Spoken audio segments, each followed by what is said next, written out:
opponent, though the Cardinal did open the season with a victory over Colgate last week. Reese Davis, Kirk Herbstreit, Holly Rowe down on the field, ready to get things started. Stanford won the toss, elected to receive. Deep to receive, you just saw E.J. Smith, who is the son of Emmett Smith. Casey Filkins back there as well. And Alex Stadhouse will put toe to leather for the Trojans and get things underway, Herbie. Here we go. Find out if this USC team is the team that many expect. All of the transfers that Lincoln Riley has attracted. Stadhouse with that big leg.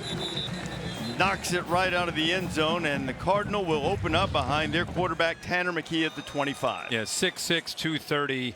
Has some experience now. Last year, he kind of worked through some inexperience. I think they feel very confident in what he can do. You can see the numbers in the opener. Again, it was Colgate, but I think what they saw was him working through his progressions, no longer just thinking about the offense and the routes. Now he's reading defenses, and he's got an incredible upside as far as his physical attributes. Many think that he's an NFL quarterback playing here at Stanford like they've had over the years so often. McKee's size and arm talent, he looks the part of a Stanford quarterback.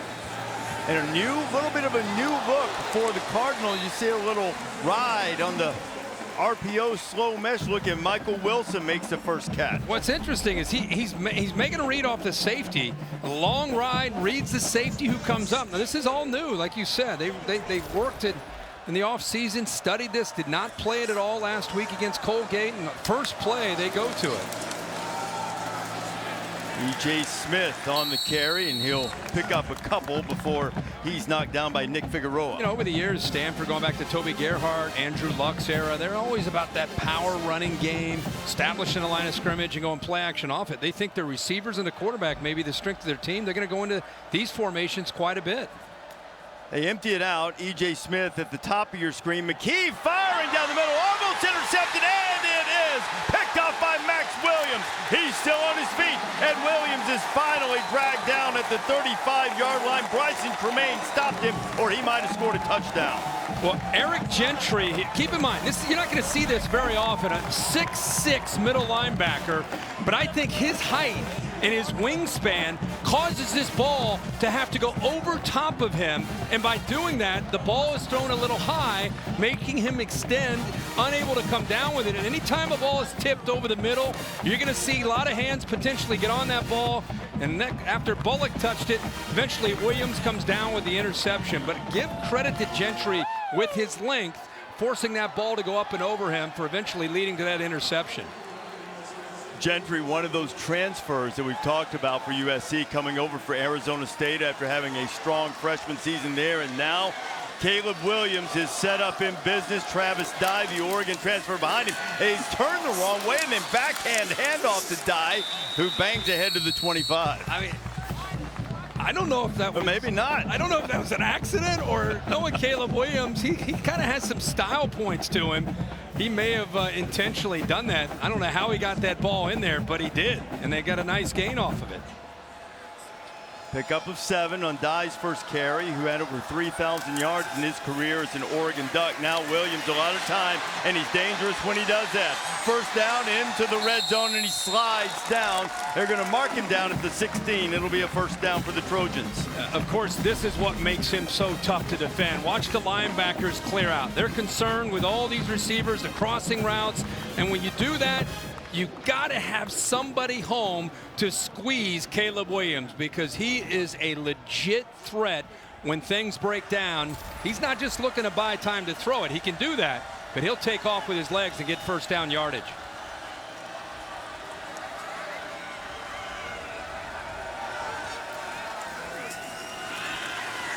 Dye finds running room, and Dye gets down to the 5. It'll be first and goal. This scoring threat set up by what's already USC's 5th interception of the season. Yeah, they're going to 3 of them back last year. Going to score here, Herb. You're going to pull around. You're going to pull around a couple of offensive linemen. Nealon, nice job there, moving fast.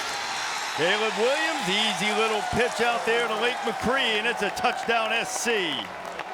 With Lincoln Riley, after this turnover, just cranks up the tempo, got a first down with a scramble, and then after that big run, they hurry up to the ball. Stanford's defense kind of dazed and confused in this opening series, and you can feel blood in the water, and they capitalize on that. What an impressive opening couple minutes here to this game by SC on the road.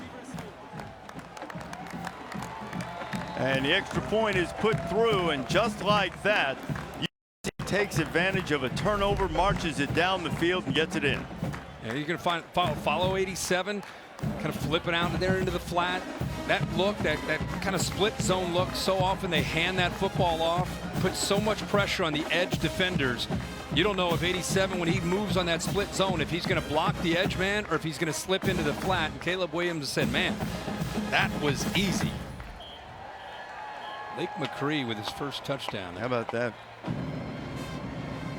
The Trojans are celebrating here. They had 3 pick sixes against Rice last week, intercepted 4 passes in the game, and now not even played 5 quarters of football in the season. They've intercepted 5 passes. I love that look there, Travis Dye, because you know, he had that look when he played at Oregon.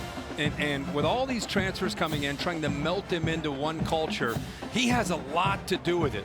Look at his determination. Look at his eyes. He is a great leader for this team. Had a nice run, and they've really kind of gotten established here in this game early.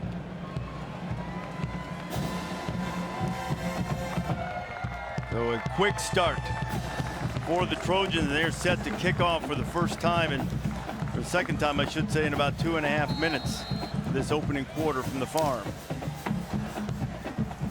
E.J. Smith, one of the deep men for the Cardinal, and Stadhouse, who drilled it into the end zone on the opening kickoff, does the same thing, and the Cardinal will get the ball back, and they'll take it out to the 25-yard line, and Tanner McKee, who threw that interception, will come back out and give it another go.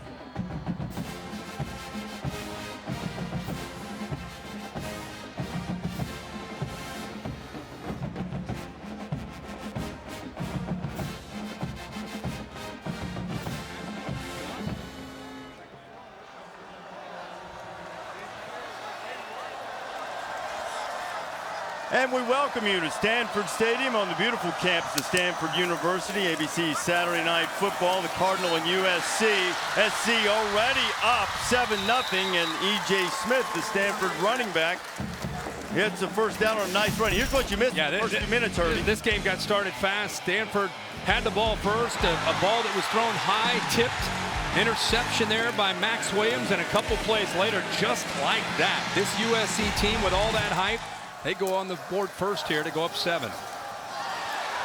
And there's a flag going to come in there. It'll be pass interference against the Trojans as McKee was looking for Bryson Tremaine, a 6'4" senior from Los Angeles. Mekhi Blackman, one of the many transfers. Pass interference, number 6, defense. The ball will be placed at the spot of the foul. That's an automatic first down.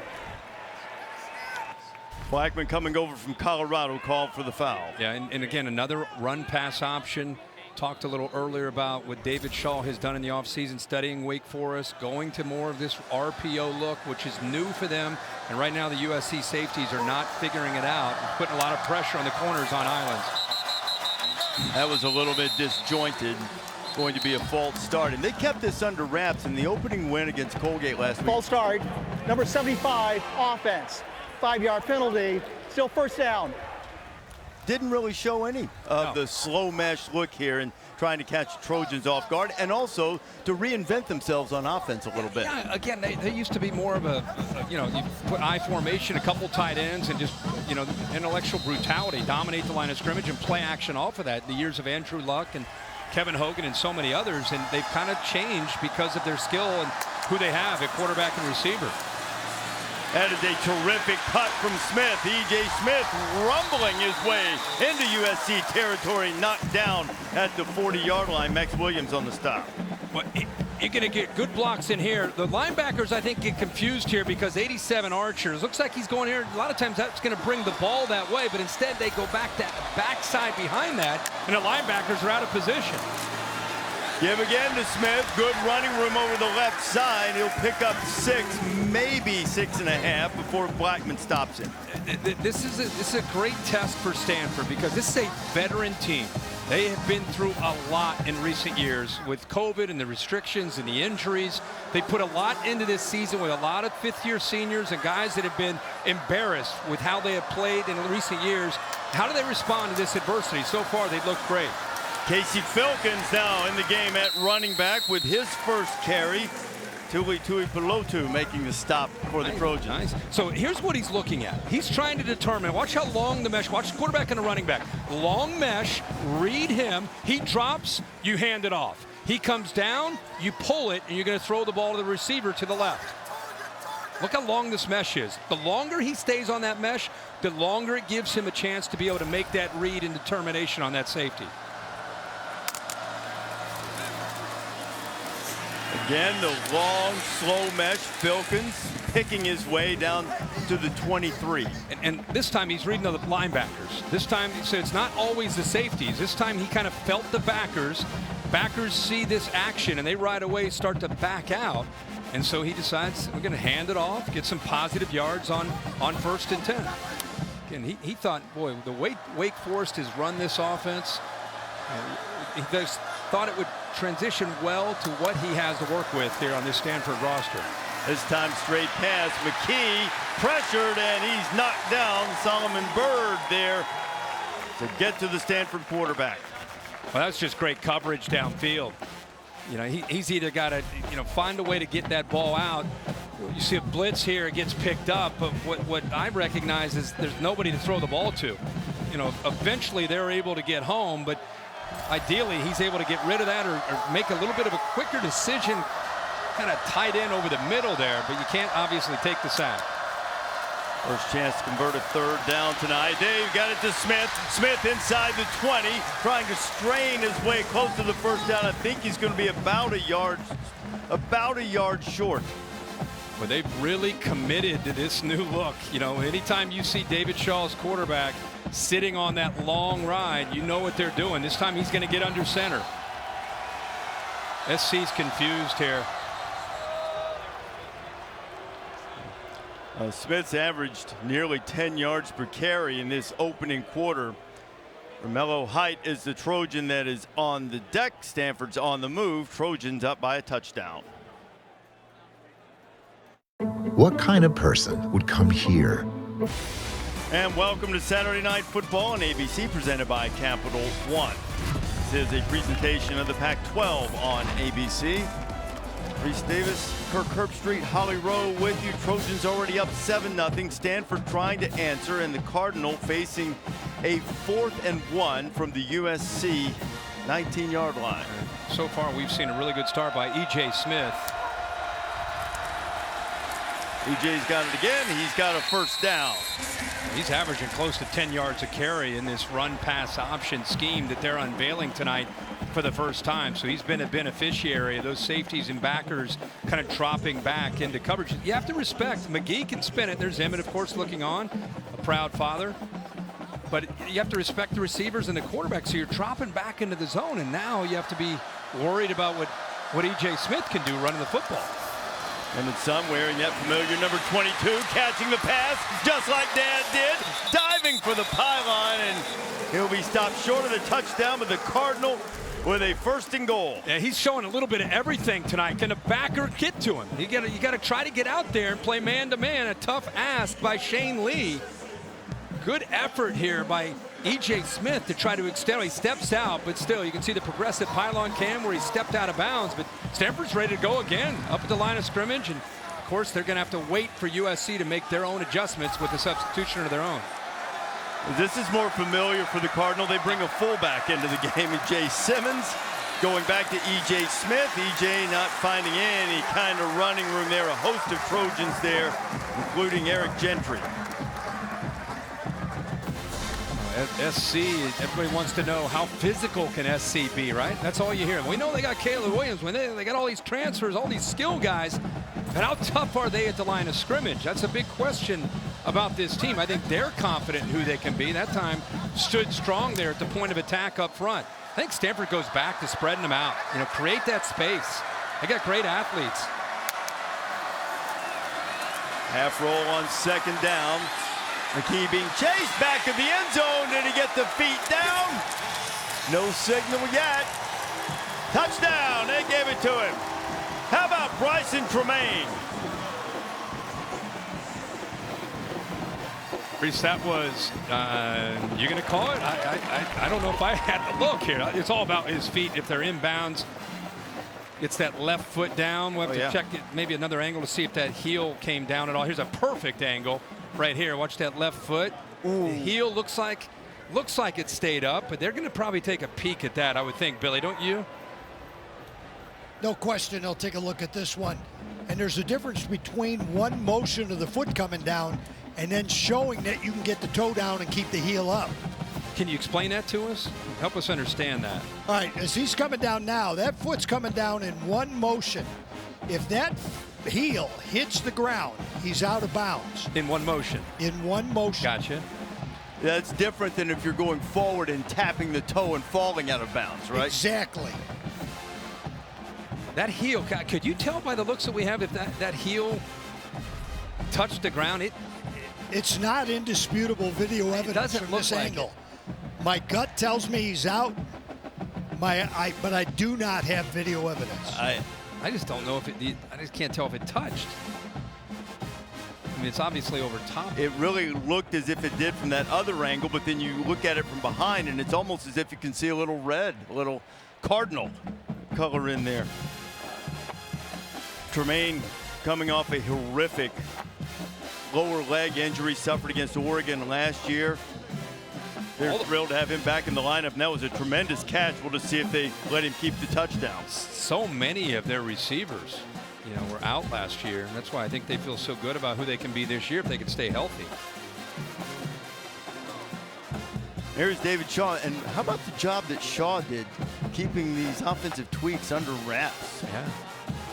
And how about if this stands responding to adversity? If you just tuned in, I knew a lot of people are watching Pitt in Tennessee. The opening drive was an interception for Stanford, and 4 or 5 plays later, a touchdown for USC and Caleb Williams. I mean, blink of an eye, 2.5 minutes into the game, 7-0, and they respond with a heck of a drive here. But that they did in the first game of the Lincoln Riley era at the Coliseum last weekend. USC had 3 interceptions returned for touchdowns. They picked off another pass, and then the 5th one of the season already set up the first score, if you weren't with us earlier. And Stanford was moving the ball even prior to that interception, too, early going. They've implemented this new look that they haven't shown at all. I mean, Stanford is an I formation, run downhill kind of team. So all of a sudden they're doing this slow developing run pass option that they've never looked. And right now Alex Grinch and USC right in the middle of trying to make adjustments on the sideline. We'll see how they do throughout the rest of this first half and then the rest of the game. Philosophically, David Shaw talked about he played here. He's been here as a coach and assistant for Jim Harbaugh, head coach for a long time. He talked about institutional knowledge and how he had to get rid of some of that to look at what they needed to do to improve to get back to the level of winning where they were for so many years. Let's hear the call. After review, the receiver's left heel came down out of bounds. The pass is incomplete. 3rd down. Let's take one more look at that and see if you agree with what our replay official Judson Howard decided. Wow. I'm going to say I do agree. Okay. I think you got it right. I just can't tell. I can't look at that video and say, oh, without a doubt, that heel touched. For me, I would have gone with the call on the field personally. A rules expert quickly, Bill Amanya, you agree? It's a tougher one as we've seen, but I'll give Judson the benefit of the doubt. Touch, incomplete. Yep, so it's 3rd and goal. E.J. Smith split to the bottom of your screen. McKee, plenty of time, firing high, and it'll be incomplete, and it'll bring up 4th down and goal. Really good coverage on Tremaine, who they tried to go back to. They actually bracketed him, took him away. He's going to work to the outside and into the inside. Problem is you got 2 SC defenders that are there. Linebacker kind of sinking, safety that's kind of bracketing him, trying to take that away. No chance to complete that. All he could do is throw it up high and throw it away. Joshua Carty will try to get Stanford on the board with a 22-yard field goal, a junior from Burlington, North Carolina. And there was movement after the Trojans shifted. Stanford got a little anxious, and they'll move him back. Or maybe there was contact on her. Let's see what the call is.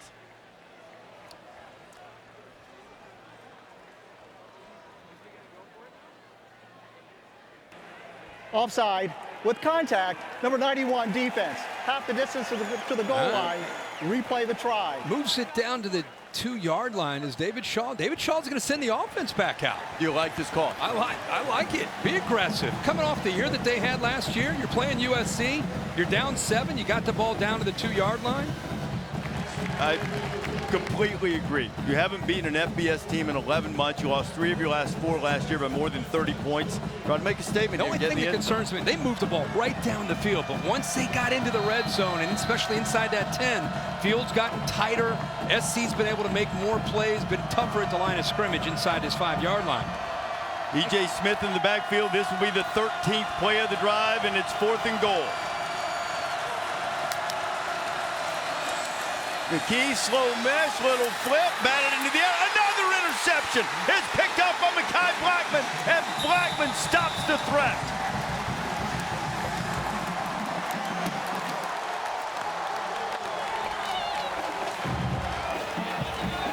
Well, that is on the year 5 tip pass interceptions by USC. You think Alex Grinch, the new defensive coordinator, is going to be proud of that? Great effort there by Blackman, who's another transfer portal guy from Colorado. Eyes in the backfield, watching that quarterback. He puts it up in the air where his big target has a chance to make a play on it, and SC denies Stanford after a 13-play drive.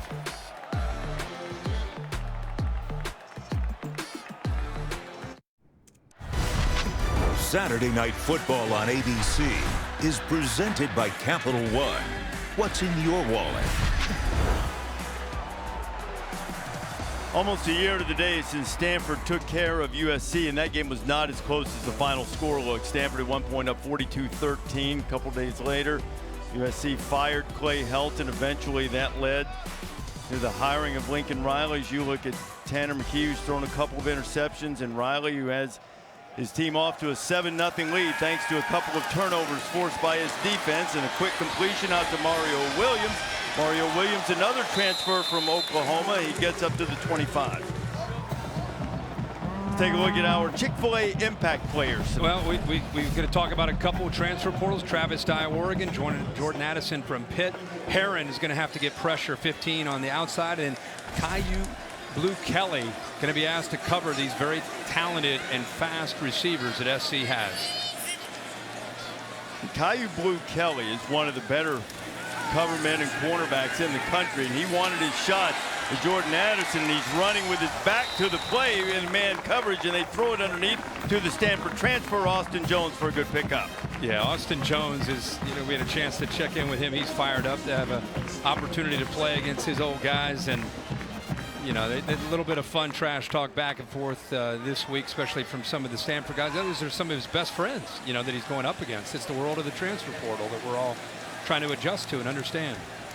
He and Caillou Blue Kelly are close friends, and there's a lot of communication this week as Caleb Williams pulled it, kept it, finally dragged down by Levani Damuni, but he gets up across the 45, or they'll mark him down with a slide at the 45. I feel like that's the secret sauce. When Lincoln Riley, think over the years, Kyler Murray, Jalen Hurts at Oklahoma, when he has a quarterback that can move, and any athletic quarterback gives defensive coordinators nightmares, but when he has a guy that can spin it and run his stuff through the air and then also pull it down on his own read and make that defense have to freeze for a second, not only is he going to gain positive yards, that sets up every other aspect of what Lincoln Riley can do. It just opens up his entire playbook.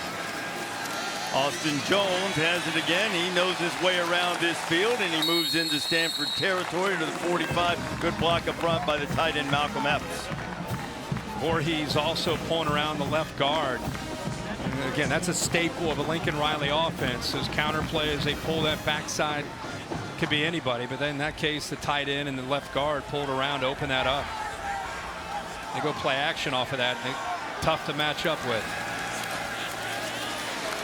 Williams escapes the pressure, fires it into traffic, and it's incomplete. Looking for Leighton McCree, who caught a touchdown earlier. Jacob Mangum-Farrar on the coverage. Yeah, we talked on one of our impact players was Heron coming off the edge. Stephen Heron, can he get pressure? And he does. Now you've got pressure on him. Now you got to contain him. And Caleb Williams is a confident quarterback. And there's not a throw on this field he doesn't think he can make. And if you can get him to maybe take some chances, he's not afraid to put that ball into coverage. And maybe you get a tip ball and goes up into the air, you try to come up with a turnover. Second and 10. Let's see if they look for the reigning Biletnikoff winner, Jordan Addison. Wearing number 3, Carson Palmer's old number, pulled out of retirement. Instead, he finds a wide open Brendan Rice. We've seen a lot of Emmitt Smith's son. Now we get a big play from Jerry Rice's son. Well, there's a little confusion there with the coverage. You can see Bonner came off of that. Didn't really get a good push there at the line of scrimmage to slow him down at all. It's almost a free pass there. Travis Dye tripped up. A really good play by the freshman David Bailey. I don't think Stanford's secondary on the same page there with Bonner not getting that jam at the line of scrimmage. And give credit to Caleb Williams recognizing that. It was just a big hole in coverage, and he put it right in there. I'll tell you, man, when Lincoln Riley's rolling, remember, we're used to seeing it in the Big 12. Pac-12, they're not used to seeing this. You know, they're not used to seeing the tempo and the efficiency and the execution. Remember, Caleb Williams, second year running this offense, which is a big advantage for him, and running it fast and without making the mistakes that he made last year when he was in Oklahoma. And those two guys, Caleb and Lincoln, both say they can finish each other's sentences. Caleb pulls it, gets it to Addison. Addison on his feet, and Jordan Addison will waltz in for a touchdown. His third in a Trojan uniform, 22 yards. Well, when you have a balanced attack, right, and you run the ball, and remember I talked about the staple, the counter play. You're going to go here. Watch what this does to the defense, because they have to respect that. They're running the ball, and just by getting out of position, not only do you catch it, but now you've got room after the catch. That's the critical part. Those linebackers have to respect that running game. They get out of position, he throws it the other way, and now he's got a tunnel to be able to go to the end zone. When you get a turnover, you want to cash it in. USC has gotten 2 of them, and they've scored 2 touchdowns. Addison getting the most recent one, 14-0.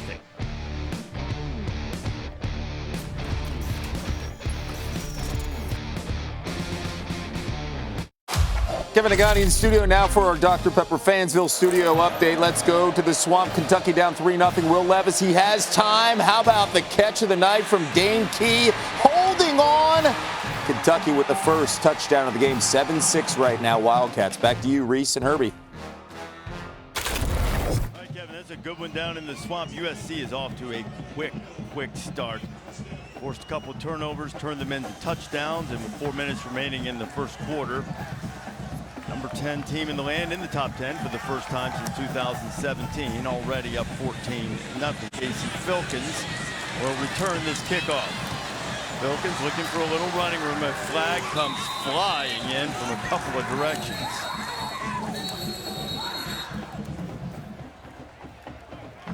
Michael Mothershed leading this Pac-12 officiating crew tonight.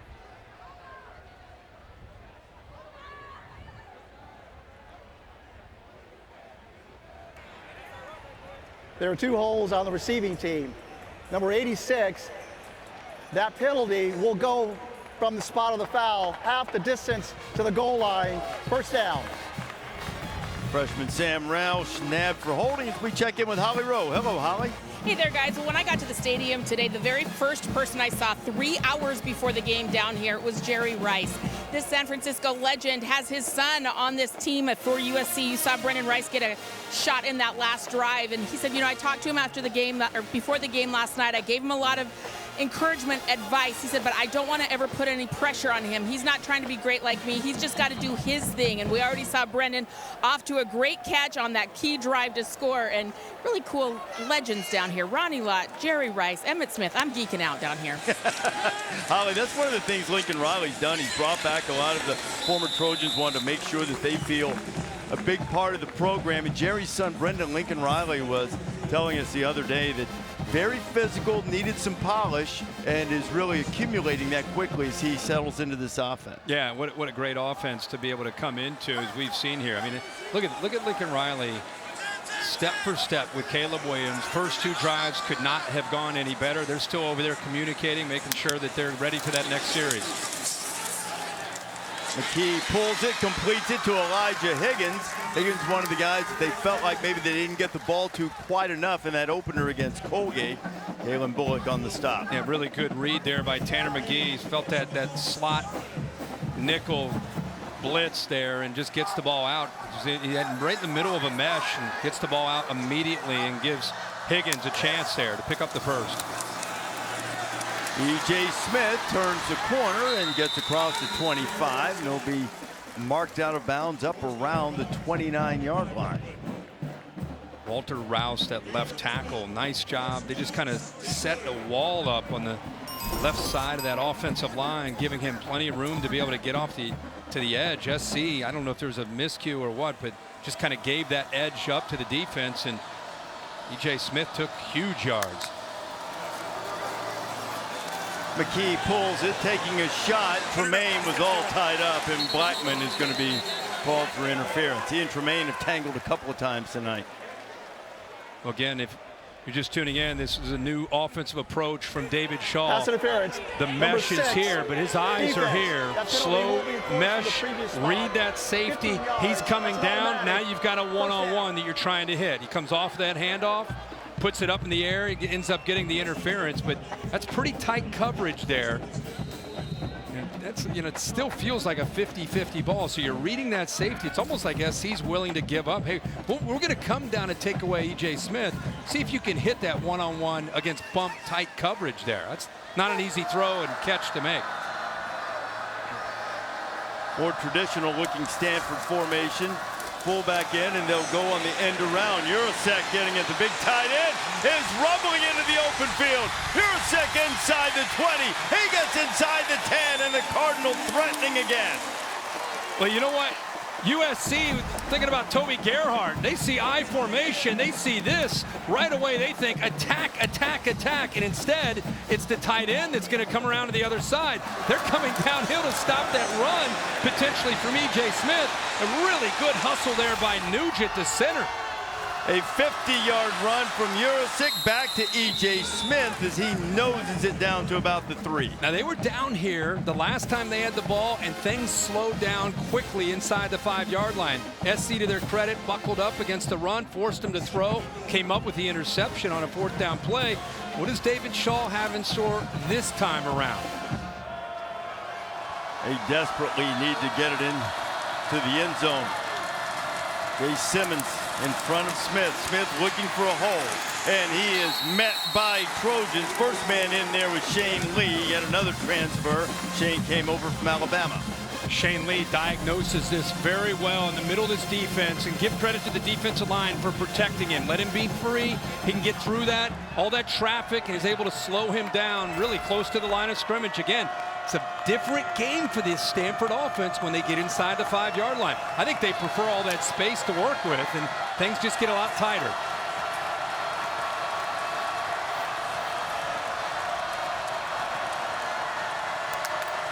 Third and goal.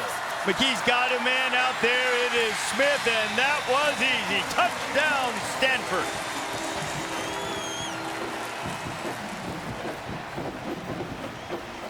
Just a miscue here. Smith out here, you got man-to-man in here. This linebacker has got to run with 22 Smith. He starts to, then he stops, and then there's nobody out in the flat. Easy diagnosis for Tanner McGee and a touchdown for the Cardinal to get back into this game. 7 plays, 93 yards. Emmitt Smith approving of the Stanford touchdown scored by his son.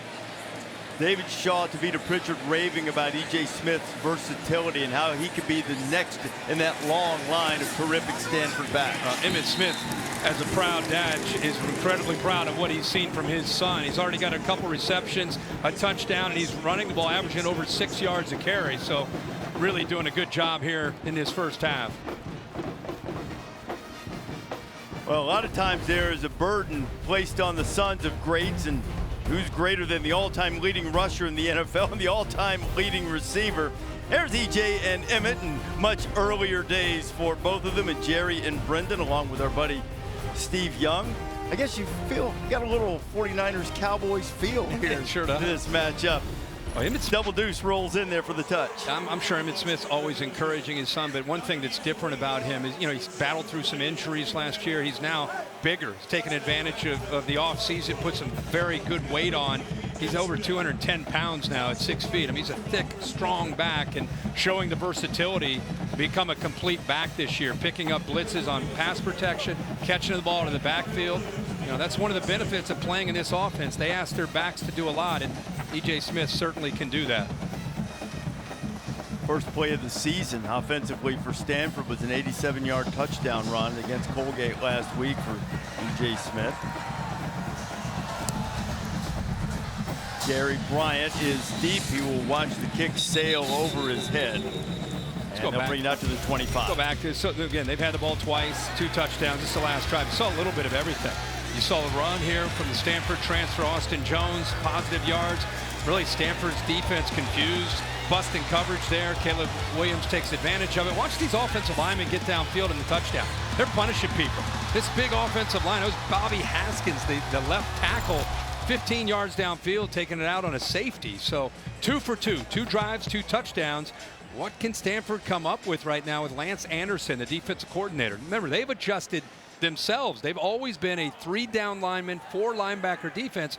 They spent a lot of time this offseason going to a 4D lineman to get more pressure and attacking. First 2 series, it has not worked.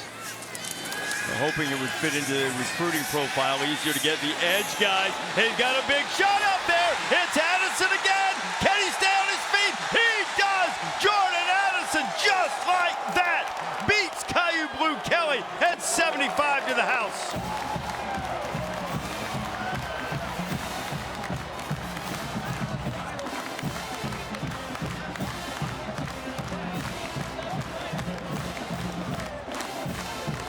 I think all of America right now is taking notice of all that hype. They're not that good. They're overrated. It's USC. What do you expect, Lincoln Riley? Well, this is their first big stage and first opponent in the conference, and their offense looks really good. We've been watching a lot of football these first 2 weeks. This offense looks really good. Now, if you're going to play man-to-man against Caleb Williams with these receivers, that's a risk. They put their free safety on this slot receiver, which takes him out of the play. See him go over this on this crosser. Now you've got the post behind it, and there's nobody left in the middle of the field. He goes up and over this free safety. It's one-on-one, and that is a great throw by Caleb Williams, and that is a tough ask by Blue Kelly to have to stay with Jordan Addison. And it shows a physicality there to be able to pull out of that potential tackle. But great route, great timing, and outstanding execution in these 3 series. Scored on their first 6 possessions last week, and Caleb getting him off to a quick start in this one as well. Addison won the Biletnikoff Award for Pittsburgh last year. 17 touchdowns for the Panthers, 4 now for USC. That leads the nation touchdown count. See, I like that right there. I like that. This is leadership. For all you everybody, young quarterbacks watching, they're up 21-0. He's not on the sideline drinking water, telling everybody how great he is. He's in the huddle. He's thinking about the next series. He's not happy with 3 straight series and 3 touchdowns. Look, he's going over to the lineman. He's going to dap them up. Encouragement. Man, that's all the intangibles you want to see from a great player. Not just about the physical plays. Casey Filkins will let it go into the end zone. Stanford will start again at the 25. Aerial coverage provided by Goodyear, celebrating the challenge of road games everywhere. Are you ready for the road? Goodyear is more driven. College football continues next Saturday on ESPN. Georgia has looked terrific. South Carolina ran into those Hogs in Fayetteville today. They'll be back home to take on the Dogs. Dogs may be #1 next week, too. Yeah. Mississippi State and LSU at 6 o'clock Eastern time. And that 6 beside Texas A&M is going to disappear. If you didn't see, Miami goes into College Station next week. If you didn't see, the Aggies lost to Appalachian State at home, Kyle Field today.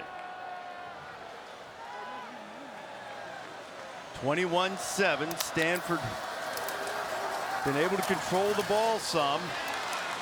But boy, the Trojans have been so explosive, Holly. Well, guys, one defensive update for you. Romello Hyde, one of their edge players, number 2 for USC, is out for the rest of this game. He's got ice on his right shoulder. He was that player that got to the sideline late and went down, but does not look, from what I'm seeing on the sideline, as if he will be able to return. Now, Holly, pads are off, and Romello, who transferred from Auburn, came into this game nursing a bit of a shoulder issue, and it appears he took a shot that'll slow him down again. That slow mesh got slowed down and hit in the backfield. Mekhi Blackman has been really a busy guy for the Trojan D. Well, that's one way that we talked about. What adjustments will Alex French make? He's going to bring a corner blitz from the boundary. So that's one way to take away the slow mesh. Slow mesh, he gives it. Safeties are back. Thinks it's going to be okay. Unable to locate that blitz. He ran right into it. Have not seen Stanford in these 3rd and longs much at all tonight. Looks like Lincoln Riley got over to the official to call a timeout. Didn't like the matchup, perhaps. 8 seconds remaining. Now, SC takes its first timeout. Lincoln Riley, in his first season, as we've mentioned, loaded up the wagon, left Oklahoma. Boy, did he fill that wagon full of trophies. Couple of Heisman winners when he was at OU. Baker Mayfield, Kyler Murray, both #1 picks. Yeah, don't forget Jalen Hurts, all these college football playoff appearances, but he had to get on a plane and head to Los Angeles. Took a lot of transfer portals with him. Different colored jerseys and uniforms. Landed in Hollywood, and all of a sudden they got new uniforms. Got a new golf shirt on, and here they are at the Coliseum. It appears to suit them well. Also, you see the difference in transfer philosophy. 19 players coming to USC. That's 6th most in the Power 5. Stanford was only able to add one, someone whose names we have not called tonight, Patrick Fields, who came from Oklahoma. So he knows the Lincoln Riley offense well, but that's the only one. Obviously, different institutional requirements sometimes limit the ability in the transfer portal, and it has for Stanford. And McKee converts that 3rd down with a dart to Elijah Higgins. Wow, what a throw. Great protection. And that gives you an idea of what Tanner McKee can do with his arm strength. Just put a frozen rope into his big target, Higgins. And on 3rd and long, they convert. USC entertaining, explosive in the first quarter, but the Cardinal had the miscues, but they've moved the ball. They'll try to get a little bit closer. Headed to the 2nd quarter when you come back.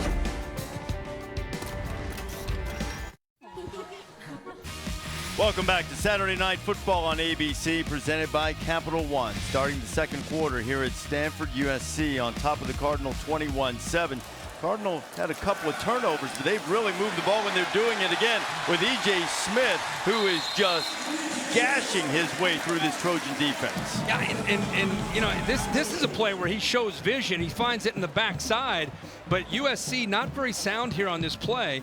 It's not as if it's like great execution up front. It was more of just an opening out to the left, nobody out there, and he just does his job by being patient. Eventually sees the hole and then is able to accelerate through that, but SC needs to tighten up the edges. McKee pulls it, wide open man. It's Ben Urasic who had the end-around run for 50 yards. Another big play for the tight end. So he's going to have mesh here, which will affect the backers, and then he's able to hit that right behind. Watch the mesh. Backers are coming downhill, opens it up very nicely right behind it. I mean, this offense is, and they turned it over a couple times. The one turnover was when they went for it on 4th down at the 2-yard line, but they have moved the ball about 7 yards, maybe 8 yards a play. It's just a matter of trying to stay up with Caleb Williams and that SC offense. McKee back to work, has a man out there, and recovering and knocking it away was Sierra Wright as Michael Wilson. That ball has a little more air under it, and that's a touchdown. Did that hit his face mask, or did that hit the arm? Oh, it hit his shoulder pad. Yeah. Accidental nice play there by Wright. Beaten on the play, ball underthrown as he's trying to catch up with it. Progressive pylon cam shows you that it hits his left shoulder pad. He's beaten for a touchdown. Sierra Wright, you might know from the television show Grownish, Space Jam, actor and cornerback. McKee, quarterback, that one was another deflected ball. Solomon Byrd got a hand on it. Sure did. They're saying enough of these slow mesh points. I'm starting to kind of wait and trying to time up my leap.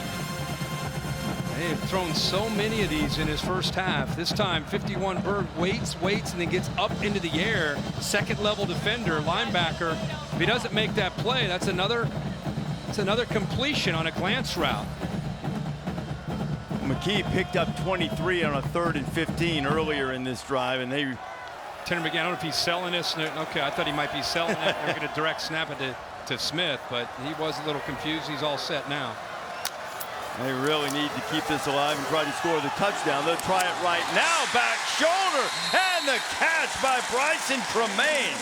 I mean, that's called putting it on him, Reese, and using the size. He's 6'4", going up against Blackman, who's got decent size. He's been handsy all night, but the back shoulder puts it right on his receiver. And they are fortunate that that ball didn't wind up on the ground as Tuli Pulotu got in there to wreck that play. Watch his throw. 3rd and 10. He didn't put any air under that at all. He put that on a line where his receiver could just turn his body, hit him on that back shoulder, gets his foot down for the first down, and then SC comes right back the next play for a tackle for a loss. Again, Stanford moves the ball at will. They get to that 10-yard line. Things slow down a little bit. Those vintage Stanford teams, that wasn't the case. That big, powerful offensive line, strong running backs, always good at it. McKee dumps it underneath, and boy, Jurasik takes a big-time hit. Eric Gentry in there along with Tuli Pulotu. Well, he tried to get rid of the ball to give him his receiver, actually the big tight end, a chance, and he had another receiver, Humphreys, 5 out in front. If Humphreys would have been tough, but if he could have turned a little sooner and at least been able to maybe chip Eric Gentry, might have given him a better chance for some yards after that catch. 3rd down run with Smith. Oh, the football's loose. Max Williams, who had a pick earlier, knocked it free. Let's see who's on the bottom of that pile. Oh, wow. The 3rd turnover of the night for Stanford, and USC stops him in the red zone. And the 2nd turnover inside the 5-yard line for Stanford. He sells this great. Does everything you need. He waits for the hold open, and there he is right there. Heck of a hit by Max Williams, puts his shoulder pads on the ball, and it's a free-for-all, and a lot of white jerseys all over there to come up with another turnover. Fumbles were a problem for Stanford in their opener, and it's reared its ugly head again in the red zone.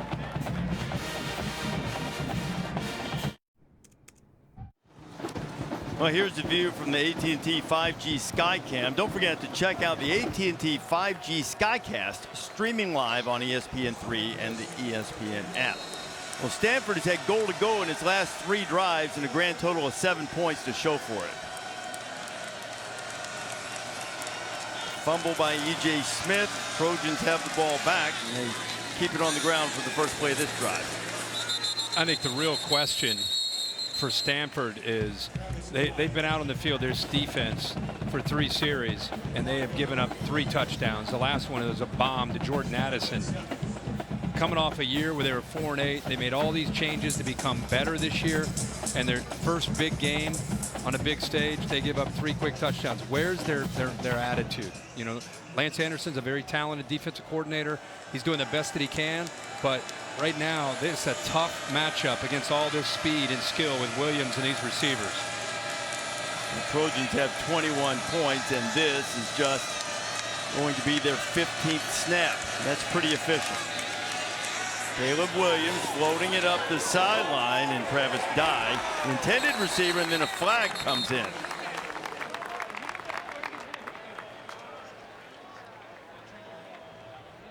That was David Bailey. I mean, you talk about a matchup that you want. This is Lincoln Riley. This is Lincoln Riley creating a matchup against a defensive end, against a tailback on a wheel route.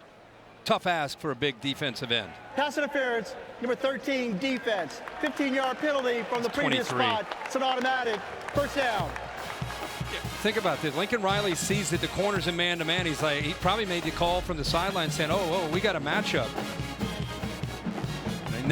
This is a defensive end. He's not used to being out there. He's not going to get his head turned around. So clearly the interference is there, but a good recognition by Lincoln Riley and Caleb Williams with a back against a defensive end. Defensive end in Bailey that's a freshman too, Kirk, and one that they think is going to be a star, but he's still feeling his way in college football and pushing his way as Travis Dye to another SC first down. I got the feeling that Lincoln Riley and his staff, they're tired of hearing that narrative. SC, they got a lot of skill, but they don't have anybody in the trenches. I think he challenged his offensive line all week. All I know, guys, is I don't know if you're as good as Stanford. All I hear is how tough they are. We've lost 4 or 5 up there. This SC offensive line has shown up in a bad mood based on what we've seen so far, taking that challenge to heart. Another first down. Trojans moved it inside their own 5, out across the 30. A lot of running room there for Dye. And Dye gets up to the 40 before Jonathan McGill finally wrestles him down. What he's done is, you know, with these formations and the threat to run left, to run right, to run the back, to run the quarterback the other way, play action off of that, take shots downfield. He creates all this space. And when they're running the football the way they are, they haven't had the ball a lot tonight, but when they start to run the ball the way they are tonight, it, again, makes the safeties and the linebackers' jobs that much harder because their eyes, the discipline of their eyes really can be challenged between run and play action. Austin Jones has the first down. And all you have to be when you're dealing with this kind of speed is hesitant for just a second or half a second, or step out of position off of a play action look two steps to your left, and all of a sudden you create a blocking angle for a pulling guard or tackle. Williams, all kinds of time directing traffic, now running out of time, and he'll skip it short of Addison. His receiver fell there, Mario Williams. That's where he was looking to go. He had a matchup that he wanted. 4 goes down. He was dialed in him. That was his primary. And then he just started to run for his life after that, and there's no one there. So good job of improvising. Smart play on 1st and 10 to just throw that ball away. Give them the way they're moving the ball. Just give them another down or 2 here to try to pick up another first down. I got you. Gary Bryant is checked in the slot. Also into the game is the freshman Raleek Brown. He is a speed demon at the running back position. He's out in a route now. Williams going to fire deep. Got a man out there. It's Williams, and Williams comes back to the ball and finds it and makes the catch. He got matched up against a safety in the slot. 18 right here. That's a tough matchup against Mario Williams. He just can't stay with it. He cannot stay with him. Finally locates the ball. I really loved how Mario Williams never really showed the ball was coming. To the last second, he puts his hands out. So it wasn't, he didn't advertise to Wyrick that he was going to make that catch until the ball was past him. Boy, these guys. Wow. Back in the red zone, gets it out to Williams quickly. He shakes a tackle. Mario Williams dances into the end zone. Another Trojan touchdown. I think all of America, at least the ones that are watching this game right now, are looking at this thinking there is incredible execution and a lot of speed. This is just a ball. It's just trusting your guy to win a matchup. Win a one-on-one matchup against a safety in McGill. Give it to him. See if he can beat him one-on-one. Open field, who's better? And SC feels that they're better than probably anybody that they're going to go up against in the Pac-12. Make a guy miss, go down the sideline for a touchdown. 7 plays, 98 yards.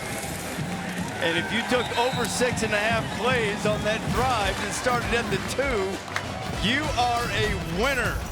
And man, 4 touchdown passes from Caleb Williams already. The most recent one to Mario Williams. Trojans rolling.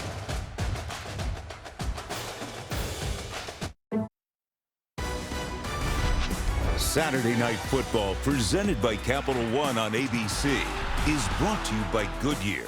Discover the possibilities. Goodyear, more driven.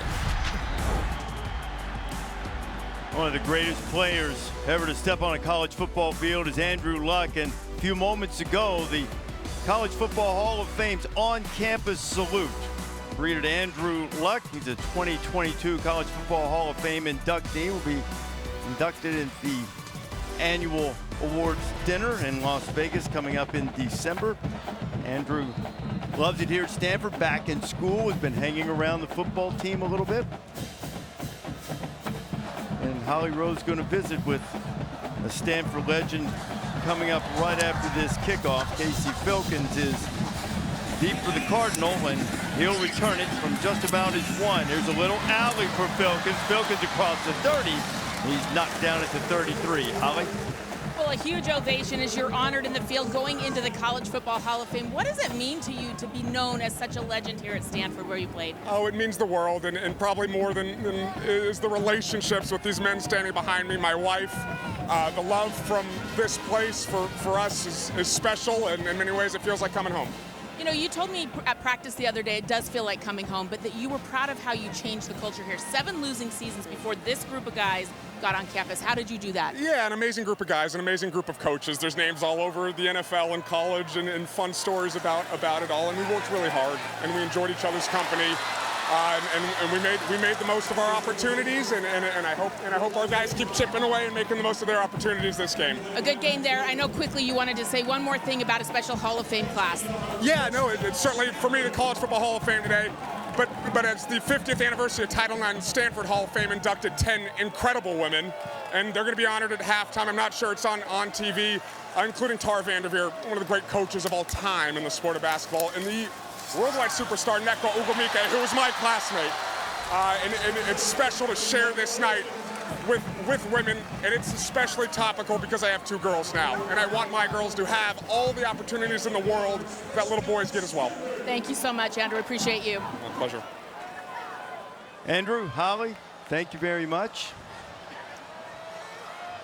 Tara Vanderveer won a national championship despite all of the restrictions that Stanford had imposed due to COVID-19. Tanner McKee, and here they are back in the red zone. Herbie, if they can hang on to the ball, maybe they can get into this thing. This has kind of been the theme, right, all night. The backers kind of get caught up here. Nobody's able to get home. Good job by Tanner McKee. He's hit a couple quick passes during that interview. Now he sees it just opens up. Man-to-man coverage. Nobody accounting for the quarterback. Backs turned to that quarterback, and he's a big guy. I mean, he's 6'6", 230 pounds, but he's got enough speed to make you pay for that if you don't account for him when he throws the football. But again, in the red zone, can the Cardinal put 6 on the board?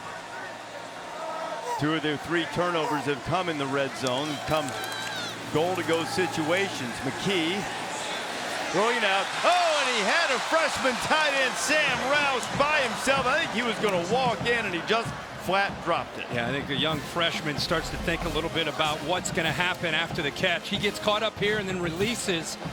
Nobody there. SC blows the assignment, and a poor guy. Played for Trent Dilfer. Really talented player, a true freshman. Trent Dilfer has a great program there in Nashville, and he'd love to have that one back, I'm sure. E.J. Smith to the ground, and Roush is a guy that they believe is going to be a complete tight end. Yeah, he will be. And if people that have not seen this, much like this drive, they have moved the ball using this run-pass option, kind of a new look for them, moving it up and down the field, averaging 7 yards a play. And there's been a lot of openings, whether it's been running or throwing. Then they get inside the 5-yard line. Twice they've turned the football over. Smith, who fumbled it the last time he got inside the 5, this time picks up the first down. It'll be 1st and goal. Well, he's had so much room to run. Those linebackers have had a tough time, whether it's been out to the outside or up the middle. Just a little bit, step or two slow. That time, again, inside that 5-yard line, it's like a different game. It's like a different game. Tui Pelotu getting in to knock Smith down in the backfield. That is a little bit striking, even with the changes, the tweaks in the offensive philosophy, because you're used to Stanford imposing its will here. They really haven't done that in a couple of years, though. Surprised that they're using this tempo. Give to Smith. He's got an alley, and this time they'll move it and pay it off with the exclamation point and the touchdown. Tara pleased, E.J. Smith, Evan Smith pleased, and maybe the Cardinal getting back in it. Watch the right side, open things up here. Emmitt Smith, patience, and then he sees that opening, follows the block there by Miles Hinton, and again, no one there to stop E.J. Smith, but a good job up front by the big boys. Smith approaching 100 yards on the night, and for all the love that we've given USC's offense, and rightfully so, not everybody's going to turn the ball over to him and be as gracious, handing it over to him in the red zone. This time Stanford does it, and it's a 2-touchdown game.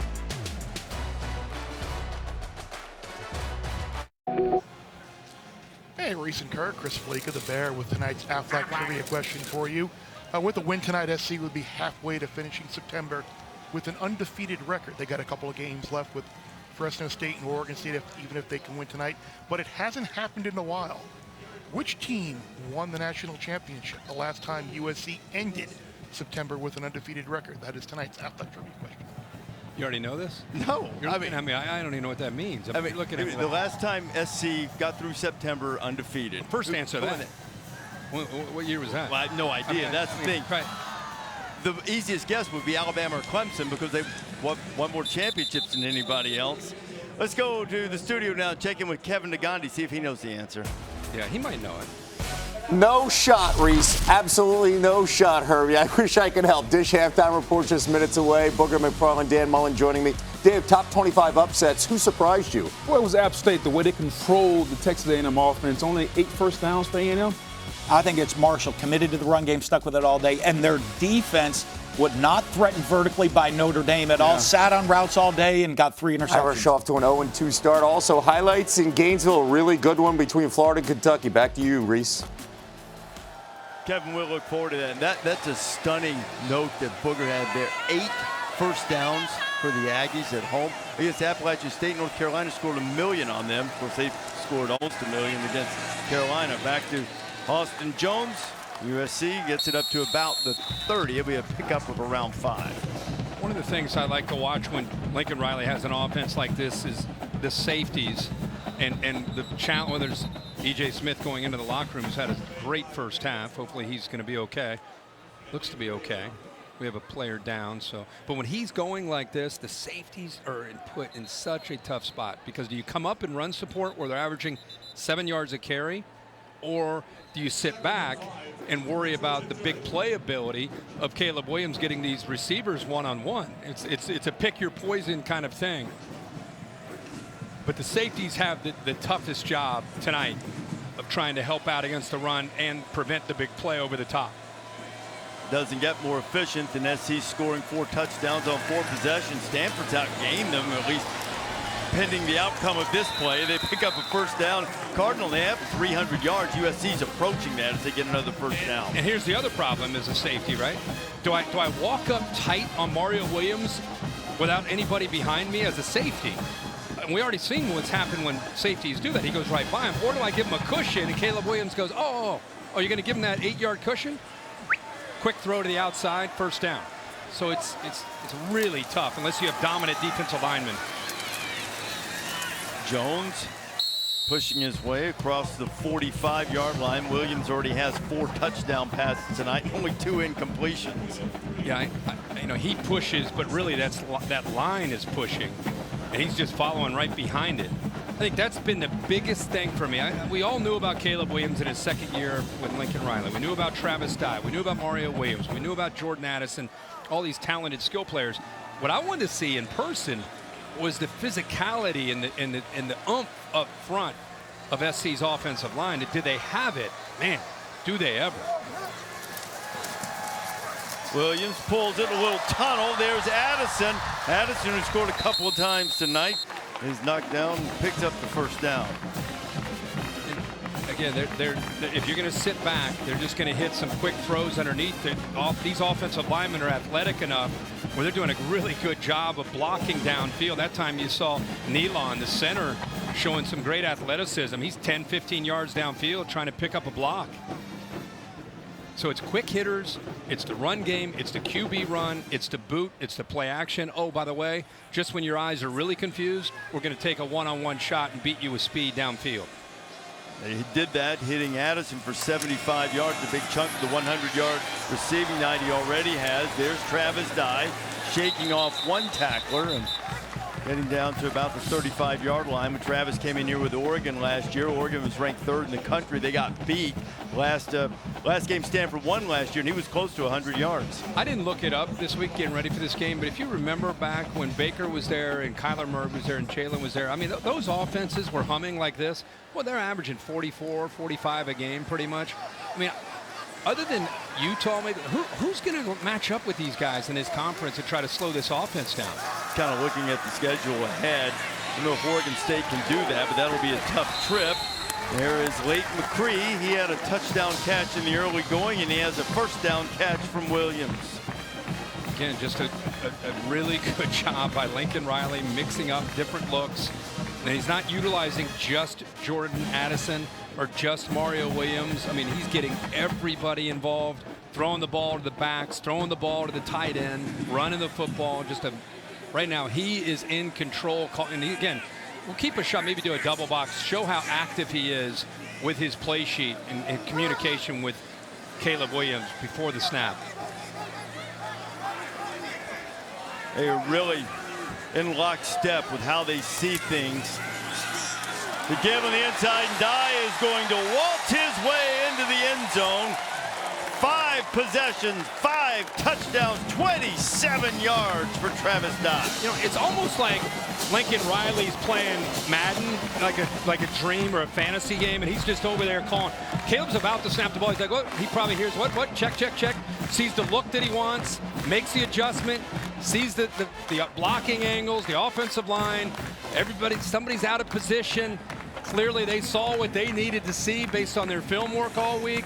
And the connection between Caleb Williams and Lincoln Riley for 5 straight drives, we have seen it work to perfection. 35-14. This has been a show from Riley's Trojans. It's true. Everyone gets a free new Samsung Galaxy Z.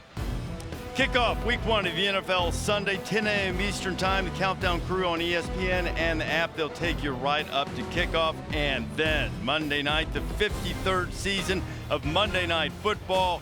Broncos and the Seahawks. Russell Wilson going back to Seattle. Joe Buck, Troy Aikman making their Monday Night Football debut. Lisa Salters will be on the field.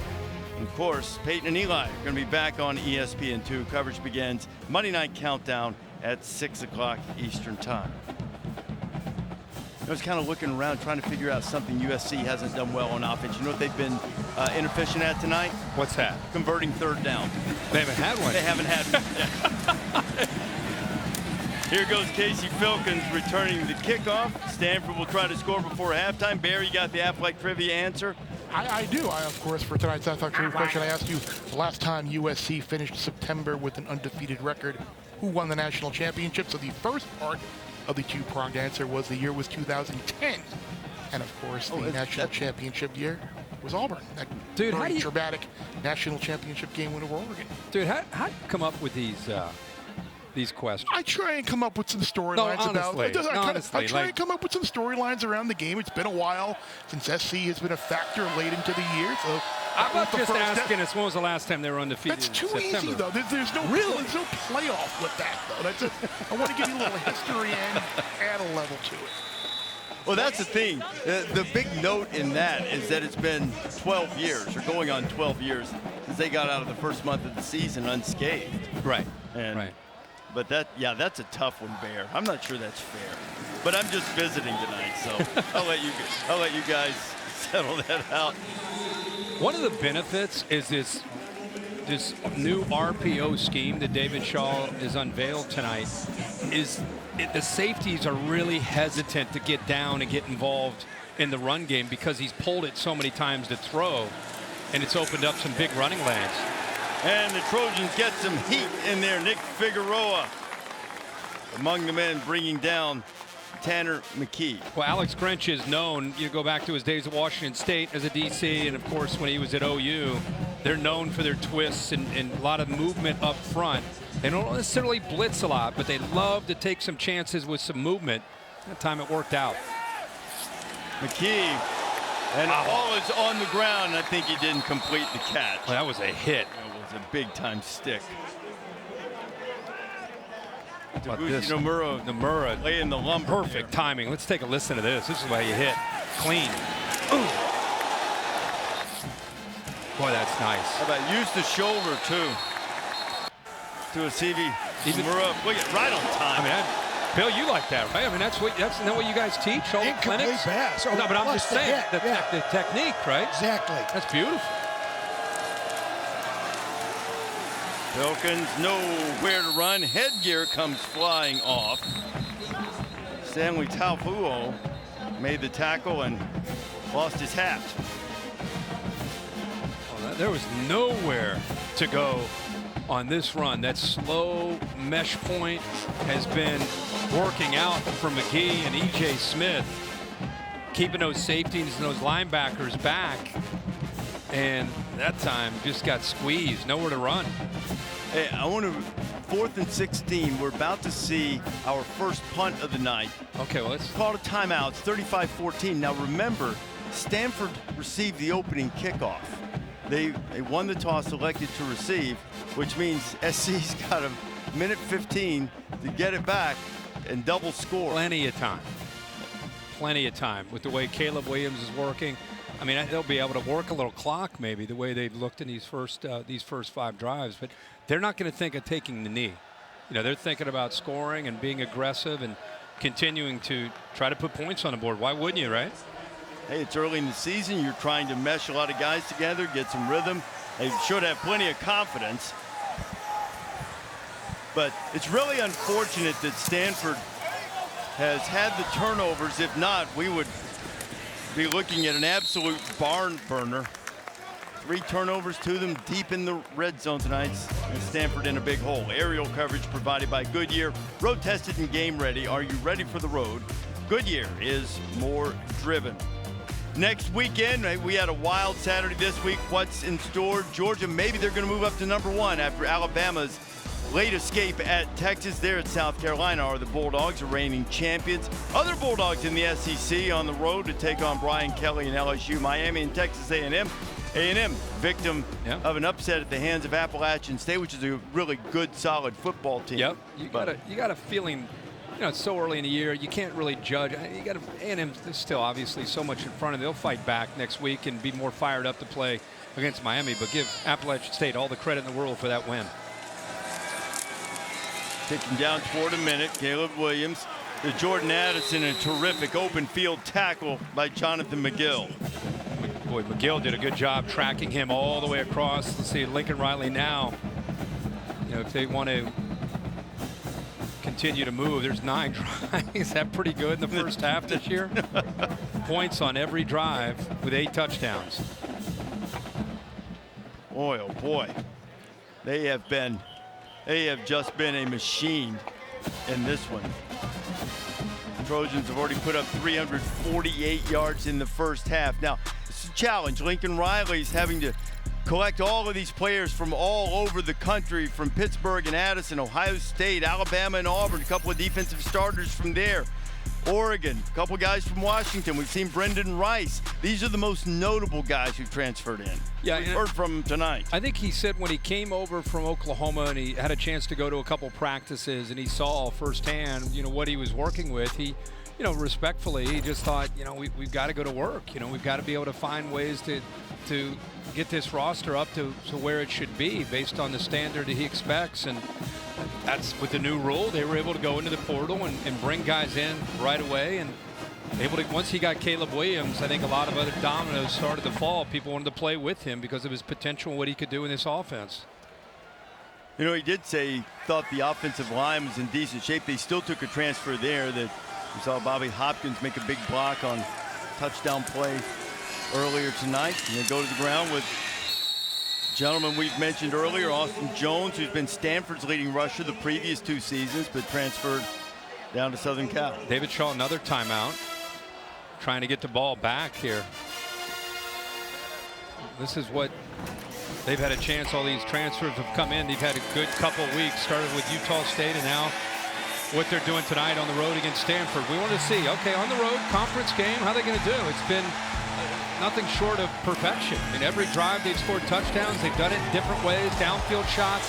when they've had one-on-one matchups underneath with soft coverage, running the football, creasing, just everything that Lincoln Riley has in his arsenal he's been able to utilize.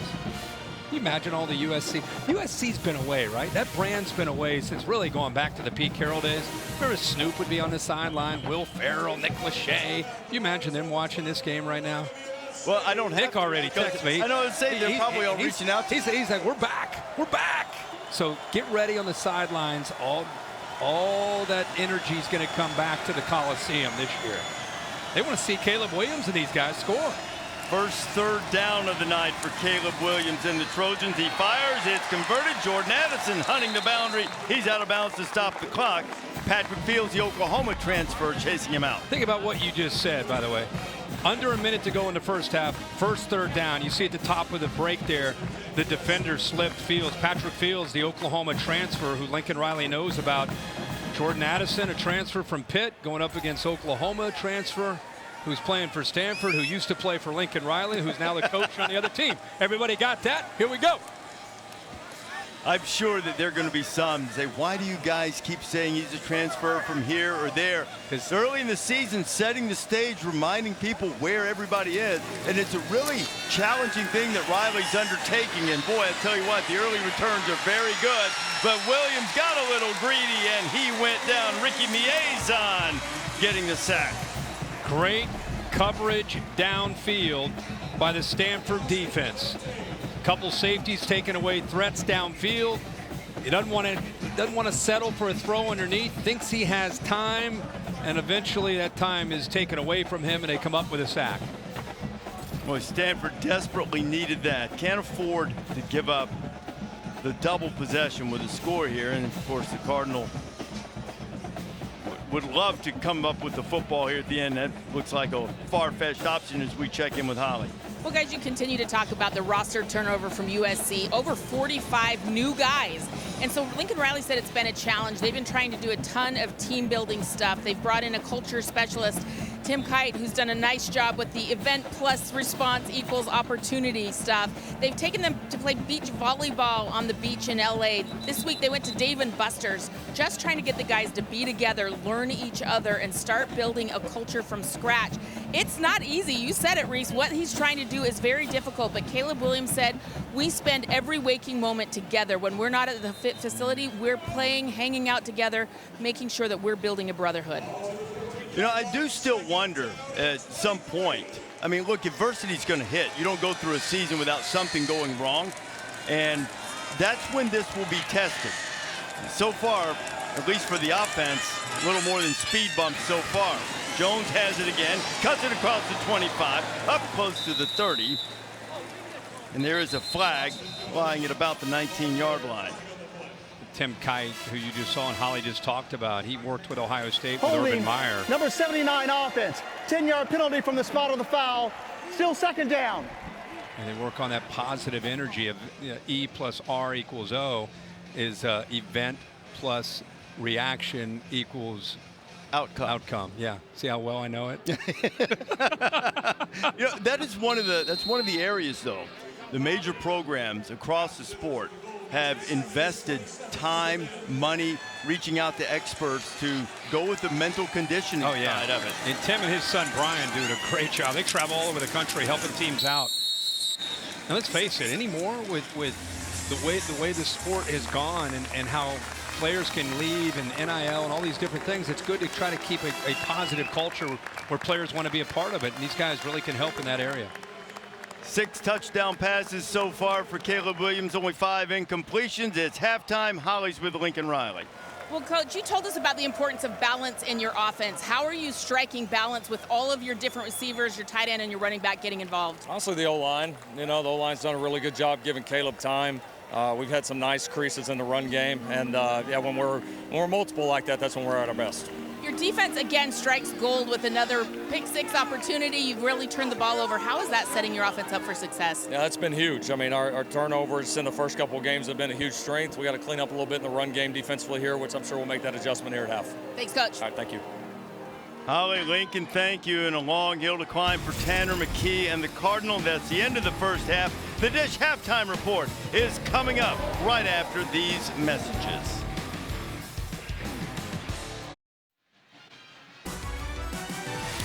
Welcome back to Saturday Night Football presented by Capital One. And this presentation of the Pac-12 on ABC. Just about set to start the third quarter. Caleb Williams and USC all smiles. He's thrown 4 touchdown passes in the first half. USC with a 35-14 lead over the Cardinal. Reese Davis, Kirk Herbstreit, Holly Rowe down on the field. And we know the Trojans have weapons, and they showed a lot of them in the first half. Turns out SC's pretty good. Turns out old Caleb Williams still knows how to spin the football around a little bit. It's got a lot of weapons. The big thing that's been disappointing is Stanford's had opportunities to stay with them. Fumbled twice inside the 5-yard line. They've really been moving the ball up and down the field, just unable to close it. That was really, the first half felt like the only way for them to have a hope of competing and winning this game was trying to stay with Caleb Williams, because their defense just can't match up athletically, especially out on the perimeter. Now, they had a stretch in the first half, did the Cardinal, in which they had goal to go on 3 consecutive drives, and they came out of it with a grand total of 7 points, and hence they're down by 3 touchdowns. As we take a look at tonight's Fighting Spirit moment, brought to you by Modelo. Well, it's been a lot of the new faces on this USC roster. Caleb Williams, a quarterback's been making plays running and throwing.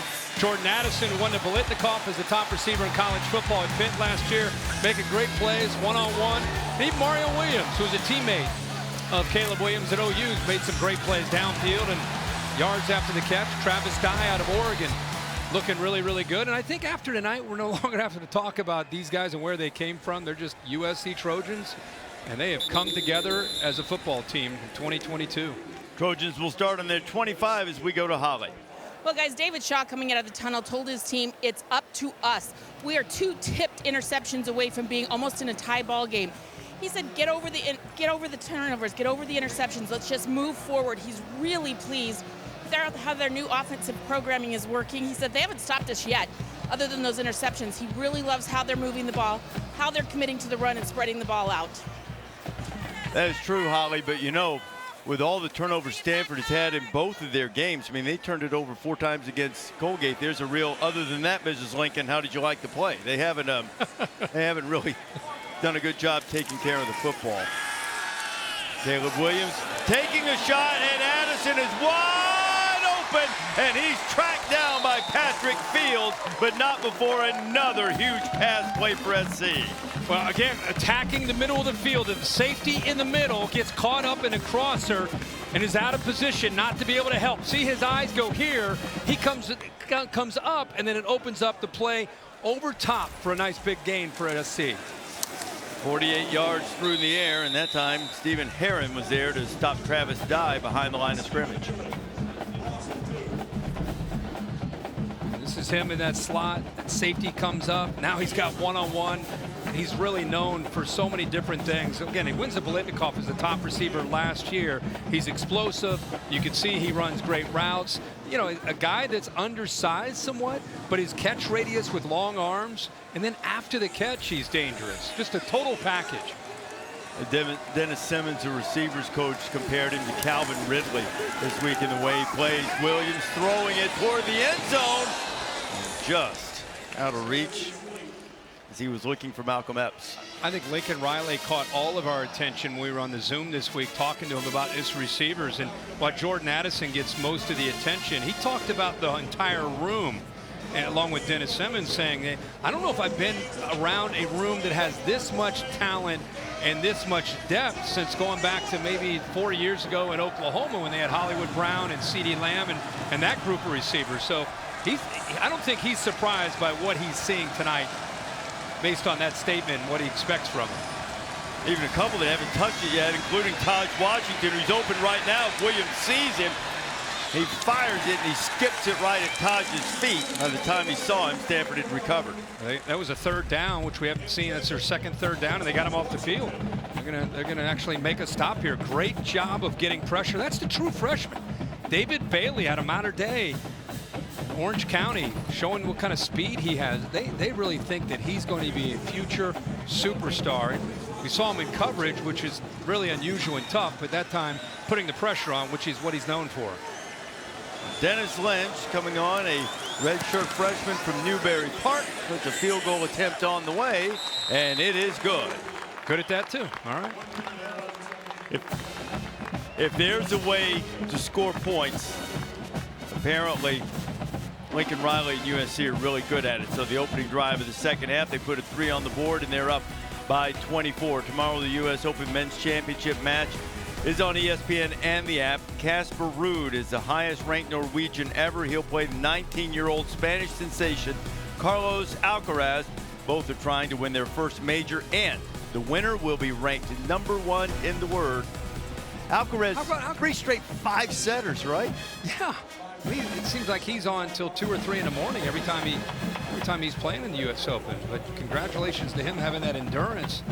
Man, whether you are a hardcore tennis fan or not, and obviously our buddy Chris Fowler is, I'm sitting in for him tonight. But even if you aren't hardcore, follow it all the time. The drama and the intrigue of those night matches at the U.S. Open when they go deep in. I love it. I watch it every 5 sets. I love the emotion, like you say, the night matches especially. Our spotter, Mike Black, though, he's a man after my own heart. He just said Alcaraz would make a great slot back. Here comes Bryce Farrell. Farrell, who had a turnover on special teams in the opener against Colgate, brings that out. There's E.J. Smith, who's had a good night. Yeah, he's shown a lot of patience. They've been doing a lot of run-pass option tonight, and it's opened up some running lanes for Emmitt Smith's son. He is a big physical back. He's shown patience, he's shown vision, and also ability to catch the ball to the backfield. Just really has become a complete back. And he's taken over as the guy here with a couple transfers from the Stanford roster from a year ago. A couple backs left. He takes over. And I don't, even if they stayed, you could see the talent and how he would have pushed them. Well, Smith is on his way to a 100-yard night, though Casey Filkins is in the backfield right now. One of those backs at left is Austin Jones, playing for SC, and we've seen him carry the ball tonight. So McKee, his first throw of the second half, sliding, trying to make the catch. Michael Wilson might have gotten tipped. They go right back. It did ball get tipped at the line of scrimmage, but they go right back to the run-pass option. And I think now that Alex Grinch has seen it for a half, they can make some adjustments to see if they can have a better luck at being able to slow it down, at least between the 20s anyway. Nice one-handed grab by Eurosic. This is an athletic tight end. We saw him go 50 yards on an end-around play in the first half. Makes a nifty grab there. Yeah. Great job with that one hand. They brought a blitz off the side with Jalen Smith. He goes right around him, and big tight end showing you that athletic ability, and then picks up some valuable yards after the catch. Need 3 on 3rd down. Filkins cuts back, but he didn't find the room he thought he would. Max Williams, who's been active from that Trojans secondary, from his safety position, makes the stop and forces a 4th down. And they are going to send the punt team out. Saw E.J. Smith run to the locker room late in the first half, and here he's coming back to the Stanford sideline. Well, I'll check on him and see how healthy he is. He seemed to be running fine when he left the field. Yeah. 4th down and 2. Jordan Addison deep to receive the punt, signals for the fair catch, and then thought he better get on it because he wasn't sure if he'd had it glance off his fingertips for a muff. And a rare miscue by the Blitnikoff winner, who's also a good return man. Sort of like misjudging a fly ball. Jordan got it, corralled it, no harm done. Trojans have it when you come back. Let's take a look at the Taco Bell Live My Student Section. Student sections across the country are competing to be the Live My Student Section of the year, and they're competing all season long. This student section has seen their Cardinal beat the Trojans for the last 5 visits here, but things not going along very swimmingly tonight as SC has a 38-14 lead here early in the 3rd quarter. SC has the ball back. Caleb Williams going right back to work. Another quick completion. Making the grab is Gary Bryant. Gary Bryant getting in the stat column. Yeah, let's take a look at Lincoln Riley. We talked about his communication and how special it is with any of his quarterbacks, especially once they have experience. And we always kind of kid about his play sheet. I mean, it's a little piece of paper. He played for Mike Leach. Mike Leach is known for that with the air raid. Just having, a lot of these coaches, they'll have it clipped to their belt buckle, and it's, it's massive. It's just easily fits in his hand. But it's fun to watch him, and he's constantly looking at the coverage, the blitzes, and making sure he communicates. Austin Jones putting his shoulder. Watch how quickly he's already sees first down. This is very common in college football all over the country. The guy that calls the plays, he's asking for 2-by-2 with the formation. Guys that are checking in right now, just everybody on the same page. It's been very efficient. Gets the play called, and from there, Caleb Williams, because of that experience from last year, the games that he was able to play at Oklahoma, he's an extension of Lincoln Riley now out of the field. He's in control of the offensive line, making sure everybody's on the same page. And then if he needs to make an audible, a lot of times that'll come from the sideline. See him looking in the defense. He's saying, go, go. Freshman Raleek Brown. Look how quickly, the only thing he doesn't have is shoulder pads and a helmet. He's out on the field. I mean, he's that close to being, that intense, even though he's the head coach / offensive coordinator. He has help from upstairs, help on the sidelines. Everybody's giving him different information based on what they're seeing, based on trends from Stanford's defense. He can't do this when you're breaking in Caleb Williams last year. It doesn't work nearly as fast, nearly as efficient. See, now he sees something. Now he's trying to make a check. And Caleb now is obviously extension. Now he's able to see what he sees, makes the check, see what happens. Kept it on the ground. Brown finds some running room, and he is dragged down short of the first down. Yeah, he was frustrated. It's a young back. He's frustrated. Instead of looking for the big play, just wants him to lower his shoulder and get the first down. Instead of looking to bounce something, and right there, just lower your shoulder right there. See how he kind of slowed down, started to kind of pitter-patter and started to dance? That's why he kind of shrugged his shoulders, saying, hey, just lower your shoulder. Pick up the first down. Now we got 3rd and short. But it's also why he's not in the game now, too. Right. He said Travis Dye back out there. True freshman running back that'll learn from those kind of opportunities, not just tonight, but when they watch that on film. Making progress. He didn't strike the Heisman pose that time. Dye turns the corner, got the first down, but there is a flag that might bring this back. Yeah, there's going to be a holding call on the tight end. McCree, I think, 87 on the edge of that offensive line. Holding, number 74 offense. 10-yard penalty from the previous spot. Still 3rd down. Just a tired offensive line that's played so well. A rare mistake. And as he bounced that to the left, Cortland Fuller, who's on that left side, got called for that, where he hooked the man on the edge. Cortland Ford has been rotating with Bobby Haskins, another transfer from Virginia. Trojan offensive line overall has played well, but after the penalty, they'll back it up. It'll be 3rd down and 12. Lincoln Riley now, he's trying to make sure he sees the coverage that they're in. He's still making the check to Caleb Williams. Now he's yelling at the receivers, helping them with what they're seeing. Williams steps out, still eyes downfield. Now Caleb has a chance to run for the first down, and the flag is going to come for an obvious horse collar tackle from Stephen Herron. Caleb Williams scrambles for just shy of the first down, flag on the play. Personal foul, horse collar tackle, number 15 defense. 15-yard penalty from the end of the run. That's an automatic first down. Well, that's pretty much the training video that they show to show you what a horse collar tackle is. And when you play man-to-man against this offense with this quarterback, if you're a Pac-12 defensive coordinator, you better have somebody, because everybody has their back turned to him, and it's 3rd and long, and he's got the speed to make you pay for that. And then gets the bonus with the horse collar, and he's not hurt, back on the field. Got an even 300 yards passing. You know he's dangerous with his feet. Keeps it again. Caleb, oh, the throw away. The discard sends Jonathan McGill. May I show you to your seat? He actually misreads this. This is zone read. If this man collapses, you pull. If he stays wide, you give it. Watch what happens here. He comes down, and then he comes out.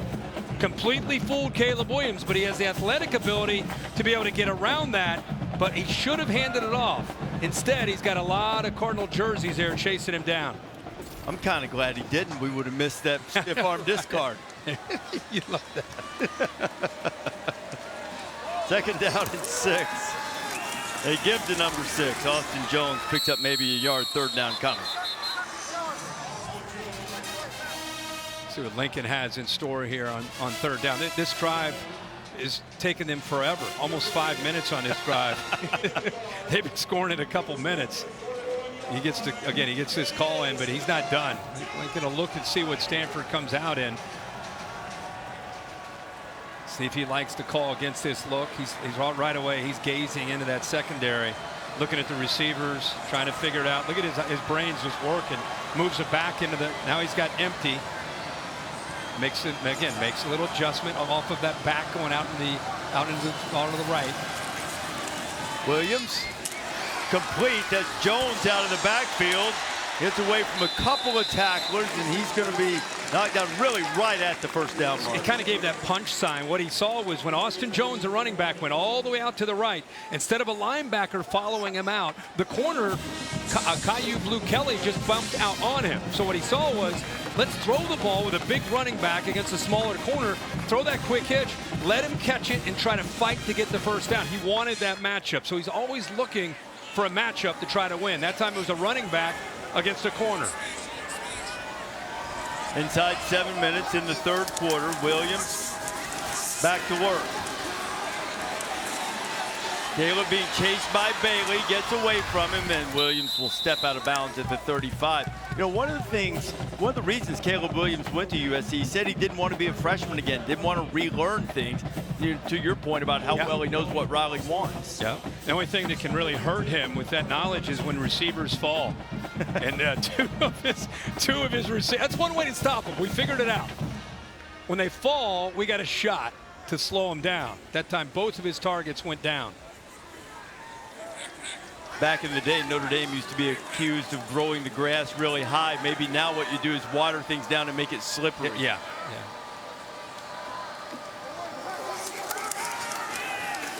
Oh, pump, and he'll flip it out to Dye, who's got a lot of running room. Travis Dye inside the 20 before he's knocked out of bounds. Look at David Shaw racing down the sideline to talk to the official. So he's going to pull the lineman this way, but watch the quarterback, watch Caleb Williams' eyes. Looks this way to try to slow down this defense to be able to eventually get the ball to the outside. A little look, come back to Dye. Now you give those linemen some angles, some blocking angles, and now you got a very talented receiver as a running back that can make things happen after the catch. I think what David wanted called was Terrell Bynum on the hold downfield. Yeah. But that might also be a little bit of frustration for being unable to slow down this Trojan offense. Malik Brown is returned. He's in the backfield with Jones. Williams keeps it himself. A really good open field tackle there by Levani Damuni. You know, I really thought that he would have put his foot in the ground and cut upfield. Once he gets moving here, watch this so he can set it up. He's going this way, just right there. You go underneath that, and you're picking up some huge yards. Instead, he tries to fight to the outside. Made it a lot tougher, I think, on Austin Jones to make that block. 12th play of the drive coming up.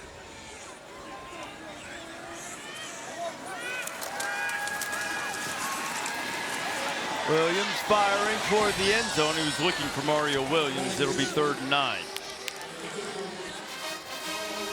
You know, for such a little play sheet, sure seems to have a lot going on. You know, I mean, there's a lot of stuff. Maybe it's a decoy, that sheet, and it's just all up in his head. It must be. I mean, formations, personnel groupings, you know, showing different pre-snap looks, moving people around. Everything happening so fast. Just such a good mixture that they have working for him tonight. Well, the play clock is headed toward 5. Williams gets it off. Pressure from Bailey. Pressure also from Fields, and he couldn't get away from the turf after he escaped the two Stanford rushers. Well, they were not kidding when they talked about what he can do. 23 is a true freshman. You see a blitz late from the Oklahoma transfer, Pat Fields. And I think this field really, we're kind of kidding about how slippery it is down there, but it really is. You see, he lost his footing completely there.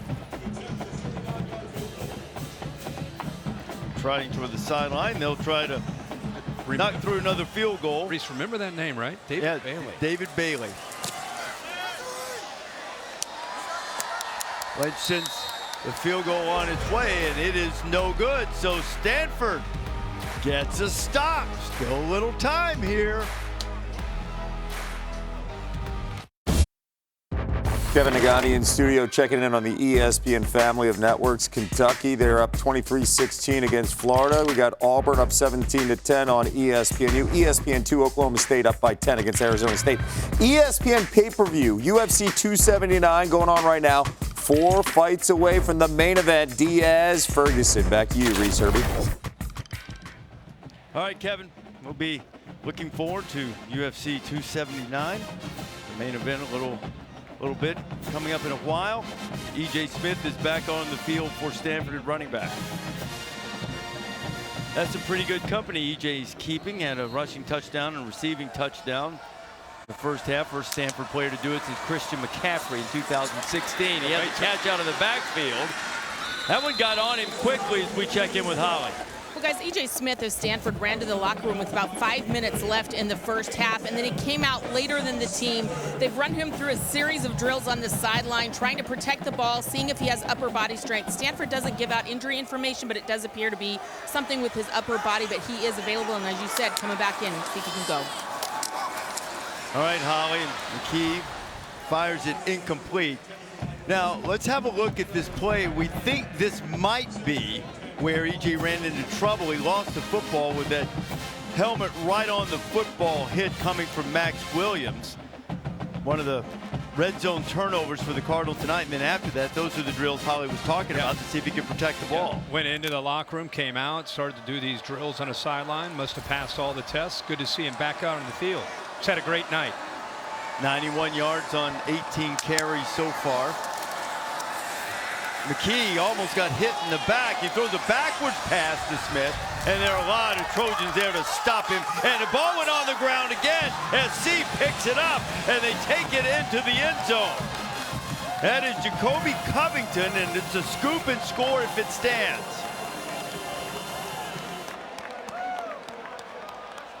So just what we were talking about, and we're going to take another look at this to see if he was down. That sticks. That's the 8th turnover they've created in a couple games. 4th touchdown. 4th defensive touchdown, if again it stands. Yeah, 3 pick sixes last week. Here it is. I mean, it happened. We're going to have to obviously slow this down and take a peek here. It happens just as he's going to the ground. The ball comes out. Did that knee touch, or was the ball ruling out? on the field is a fumble recovered by the defense for a touchdown. The previous play is under further review. That left arm. Yeah, arm. If the forearm goes down, he's down. Yeah. The play is over. Keep an eye on the football. Tui Pelotu is the one who knocked it free. Well, you can't really see from that angle. And the officials, Bill, generally let this go so that they can correct it the other way. That's if it's correct. rolled down. Yeah, you'll let the play go as a fumble, and then let the replay take a look at it. This is awful close. That forearm touching the ground just maybe a hair before the ball starts to come out. It's tight. We'll see if this one helps you at all. I've got the forearm down. Get a forearm down. How about the knee at all? You think it's the forearms before the knee? Well, that's the other thing. Even if SC recovers it, it's probably not going to be a touchdown because Covington's knee down too. So I think no matter what they rule, it's not going to be a touchdown. The question is whether it's going to be SC's ball or Stanford's ball. Bill, would you agree with that? Right, because all aspects of the play are going to be reviewable. Whether it was the first situation with the fumble or down, or if it is a fumble, the recovery was done with the knee down on the ground. You know the term, indisputable video evidence, be required to overturn the call.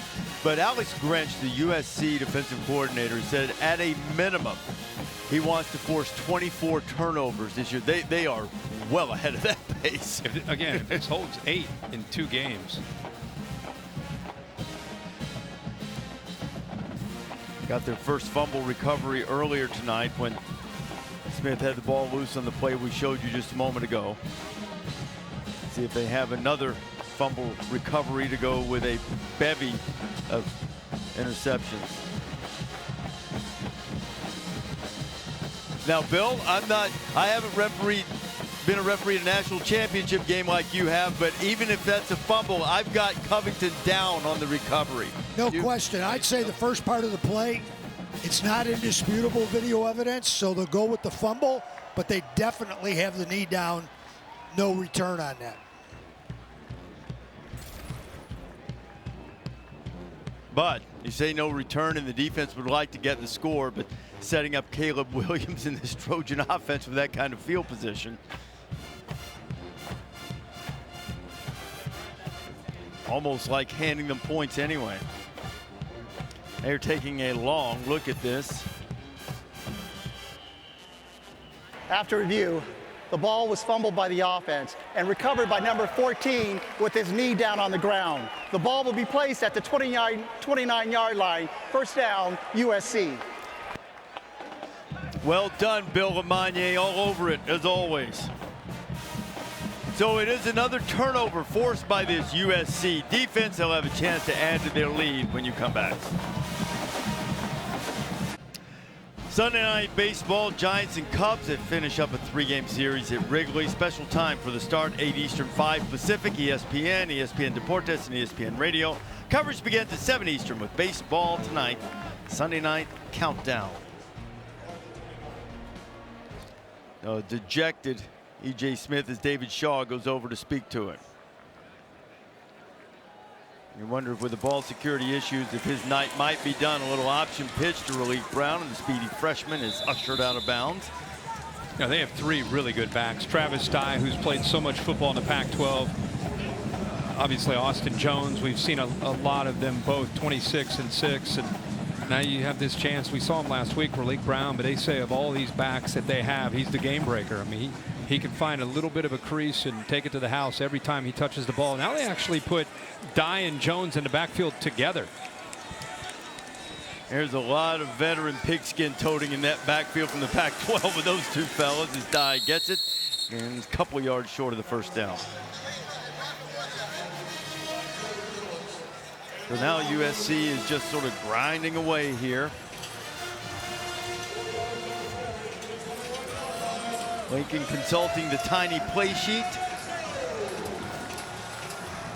Stanford feels as if it's had a lot of chances tonight to stay in this game, but the miscues, the turnovers, you talked earlier, Kirk, about the Trojans forcing 8 turnovers. Stanford has now given that number away in 2 games.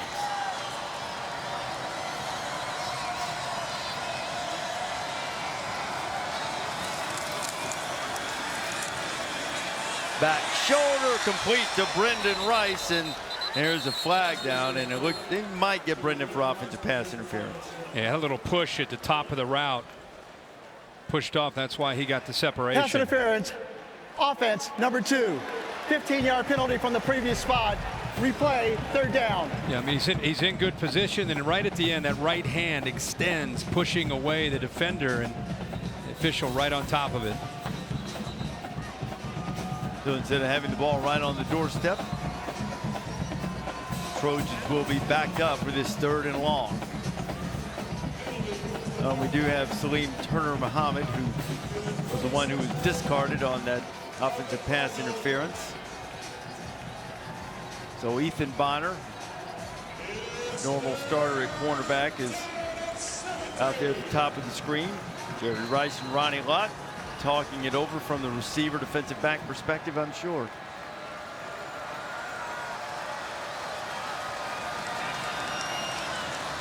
Trojans need 17. Inside 2 minutes to play here in the third quarter. SC first road game under Lincoln Riley with a 24-point lead on the farm.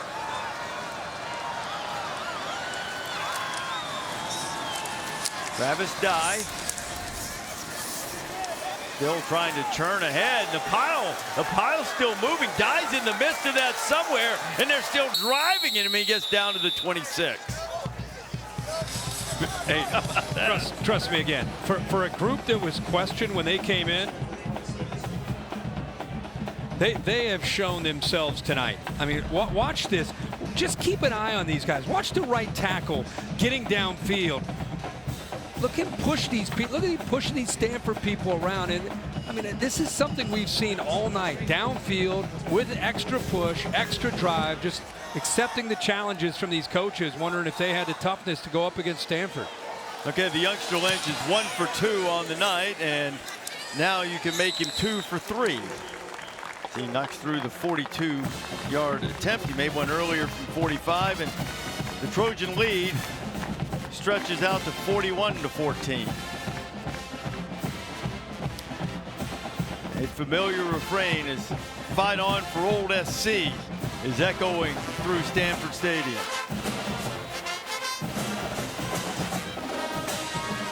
Now 24 points off 4 Cardinal turnovers tonight.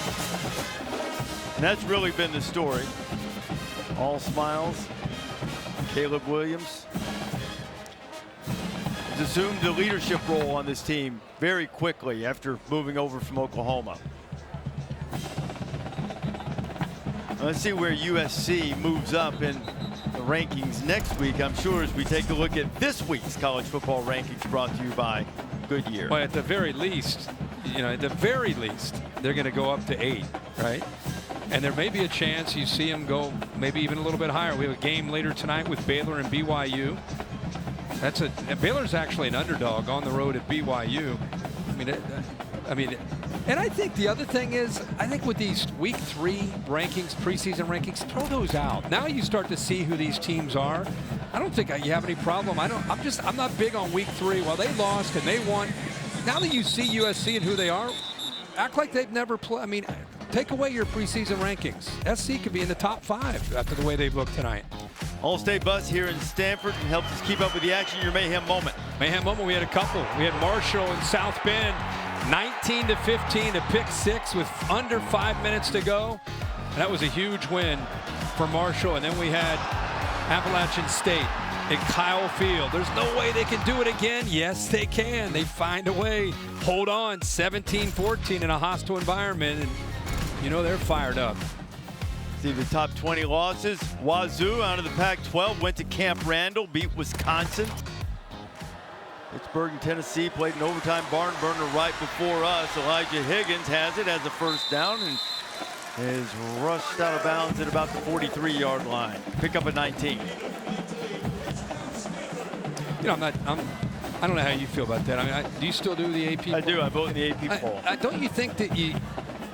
Yeah, you need to reflect what I think if it's week 9 or 10 or whatever now, but at this point, it should be very, fluid. Very fluid and very just a willingness to move teams around based on seeing them, not waiting for a team or two to lose in front. Well, even at the top, I moved Georgia to the top of the rankings last week. Yeah, his pass is incomplete. I don't know if anybody looked any better than them. No, I don't think so. They look terrific. I'm pumping the brakes a little on their defense. Defense, and also, look, we love the Stanford program. They haven't beaten an FBS team in almost a year now. Right. So they look terrific tonight, but the defense still has some work to do. And there's no question that they can put up points on anybody. Offensively, hard to imagine they're not a top 2 or 3 team.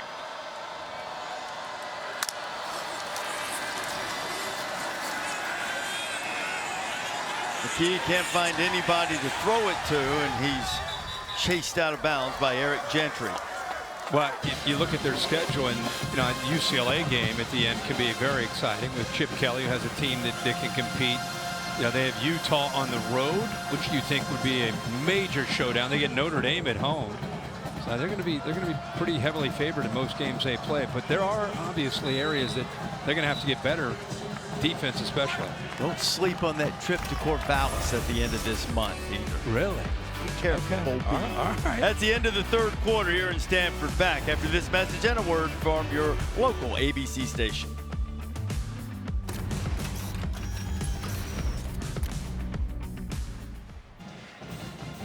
Welcome back. Saturday Night Football on ABC, presented by Capital One. USC up 41-14 on Stanford. Stanford's moved the ball well, really crushed themselves with turnovers tonight, 4 of them. And Travis Dye, you see there, Lincoln Riley, Caleb Williams and company, they have been dynamic on offense all night. Stanford going to the ground, a pickup of maybe 1 by Casey Filkins. Filkins going to get the majority of the work after E.J. Smith, who had a nice night, turned it over a couple of times, is banged up.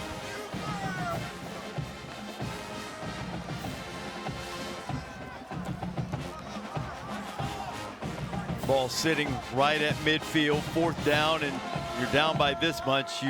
There's really no choice to make, as David Shaw will try to move the chains, keep that offense on the field.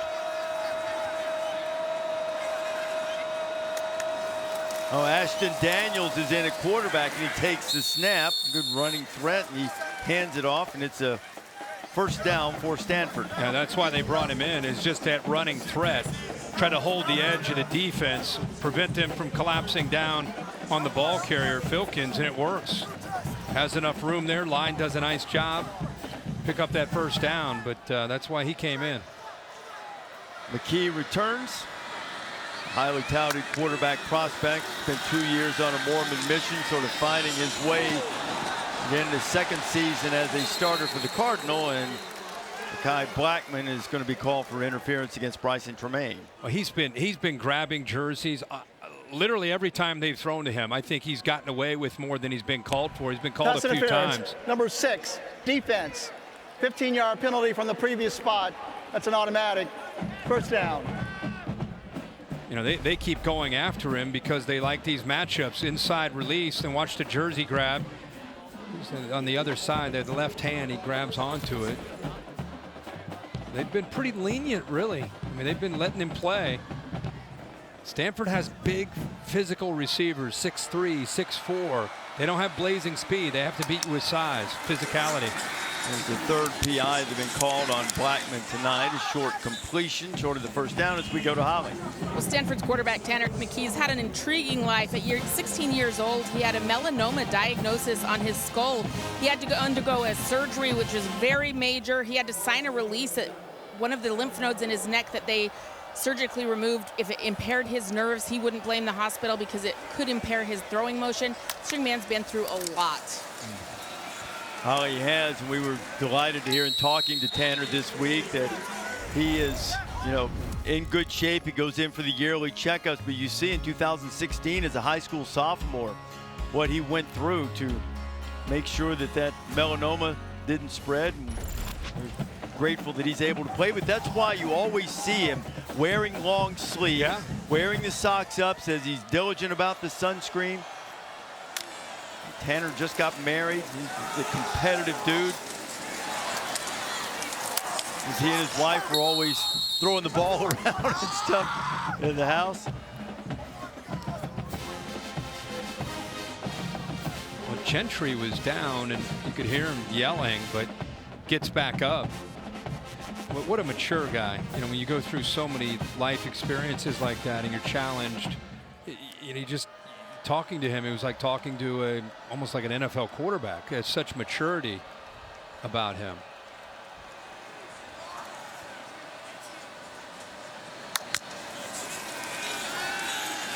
On 2nd and 6, Byers has the completion, and Stanford will have another 1st and goal, and this is where the adventure has started from time to time tonight. It shows you the toughness here from Tanner McKee. Sitting here, hadn't been a great night, but look at this. He knows what's coming in, right? He's been getting pressure, and he's looking right here. Makes a really good throw knowing he's about to get hit.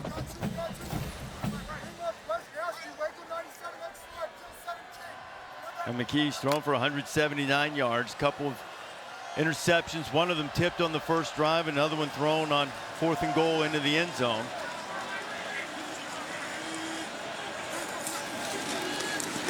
They'll go to Filkins, and Filkins is knocked backwards. I mean, flying up and laying on the hit was Anthony Beavers. But again, every time it's been the theme all night. Every time they get inside that 10-yard line, it's like a different defensive line. They get dominated for the most part, and the next thing you know, they're blowing people up, fighting downhill, getting off of blocks. Their defensive line slanted, which they do a lot of. They slanted and they were able to shoot some gaps, but man, it's like a different defensive front when they get down inside that 10. McKee pulls it, throws it toward the end zone, looking for Tremaine, and it'll be 3rd and goal.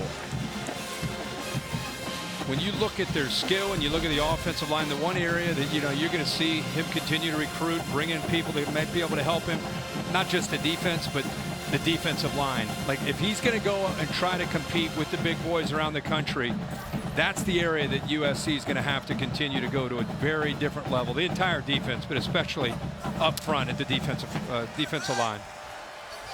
I tell you, if you're going to give up the number of yards that they have, and Stanford's approaching 400 yards, it offsets it when you take the ball away a lot.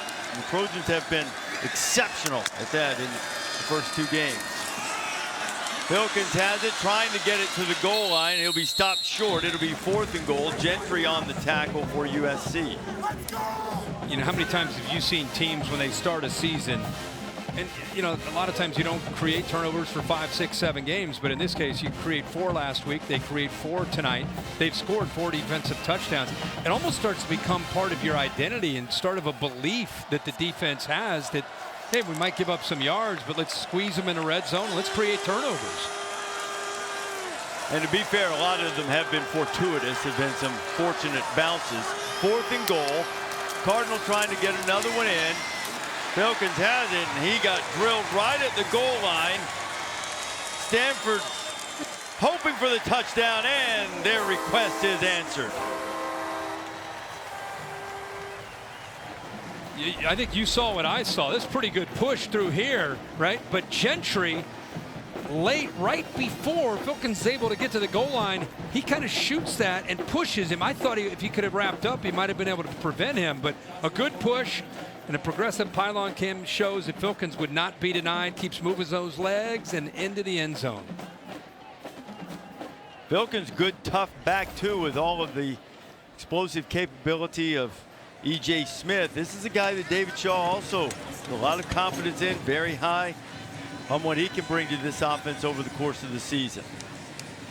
13 plays, 75-yard drive, took a little over 5.5 minutes.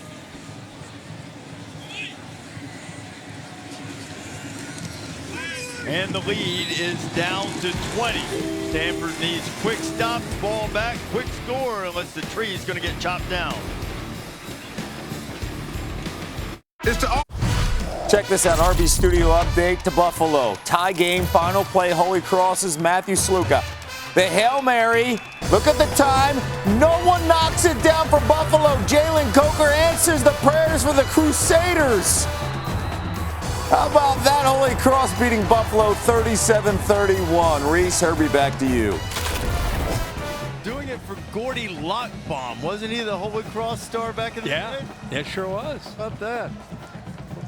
I think we need a Kentucky. Did he give us a Kentucky update yet? The final there? I think they won in the swamp. Yeah, I think they stumbled into a win there, didn't they? Yeah.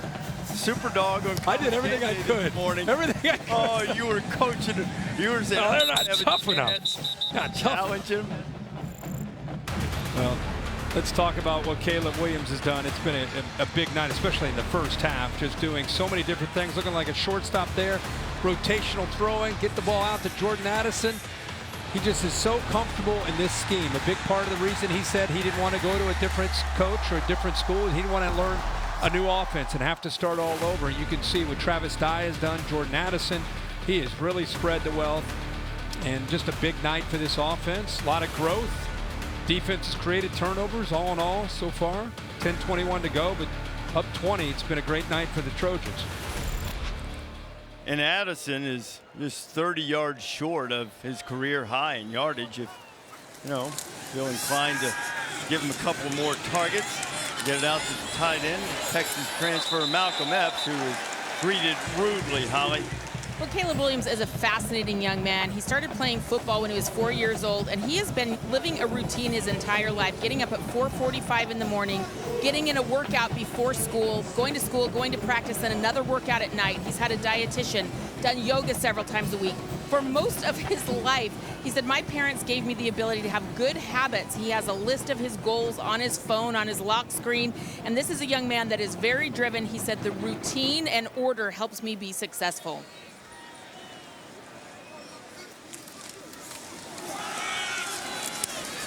Travis Dye with a first down run. You know, Holly, I found it interesting. I know you had a chance to sit down and speak with him this week, that he said to you, he doesn't want to just be a great player for this offense. He wants to be one of the best that's ever played, not just at USC. He said he wants a seat at the table, like it's one of the best that's ever played the position. And when you listen to what Holly just said as far as his sacrifice and the work ethic and what he does, how much he loves the game. He is constantly doing something almost every minute of the day to get better at his craft. So the dedication is there, the talent is there, the mind is there. Wouldn't bet against him.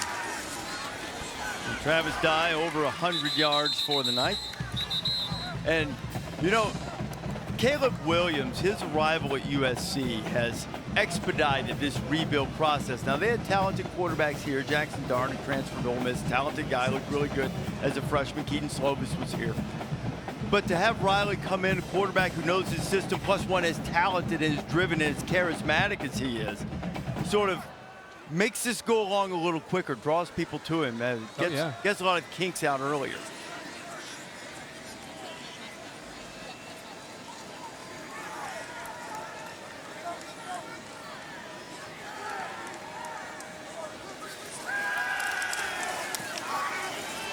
Williams going to fire one up for Mario Williams. You know, I think sometimes there's, with this new transfer portal, world that we're in, there's a question of, is he a good teammate or is he about the team? Because I think sometimes there's a perception that these guys that make a move, sometimes they are perceived to all they're worried about is themselves. And I think when you get around him, you listen to him, you listen to his teammates speak about him or his coaches speak about him, you find out that he's incredibly unselfish. It really is all about trying to win games and all about the 2022 season, which is great to hear. We talked to Lincoln a bit about that this week, about dealing with it when things don't go right or guys will get the touch. We talked about that a little bit earlier tonight. Terrell Bynum was the target, and a couple of deep shots down the right side have gone awry, and that's about the only thing that hasn't clicked for the Trojan offense, though they haven't scored a touchdown in the second half.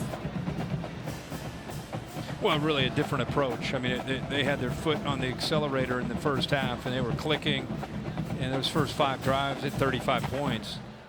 Since they built that lead, they've been in a kind of a different approach, trying to work that clock, trying to get out of here with a win. Aiden Sleep Dalton with the first USC punt of the night. And Stanford will have the ball at the 30, just under 8 minutes to go, down 3 touchdowns.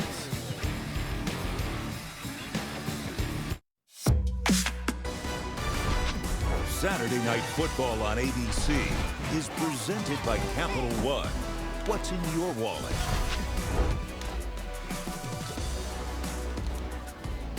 Back here at Stanford, and this is in Las Vegas. Nate Diaz, UFC 279. It's on ESPN+. He's got the main event fight against Tony Ferguson. They had to shuffle the lineup after some missed weights. This guy will make you submit, put you in the submission hold, time for 4th most in UFC history with 9 submission wins. You can see Nate Diaz on ESPN+. His UFC 279 is going on. You know who's putting people in submission holds today? The Sun Belt Conference.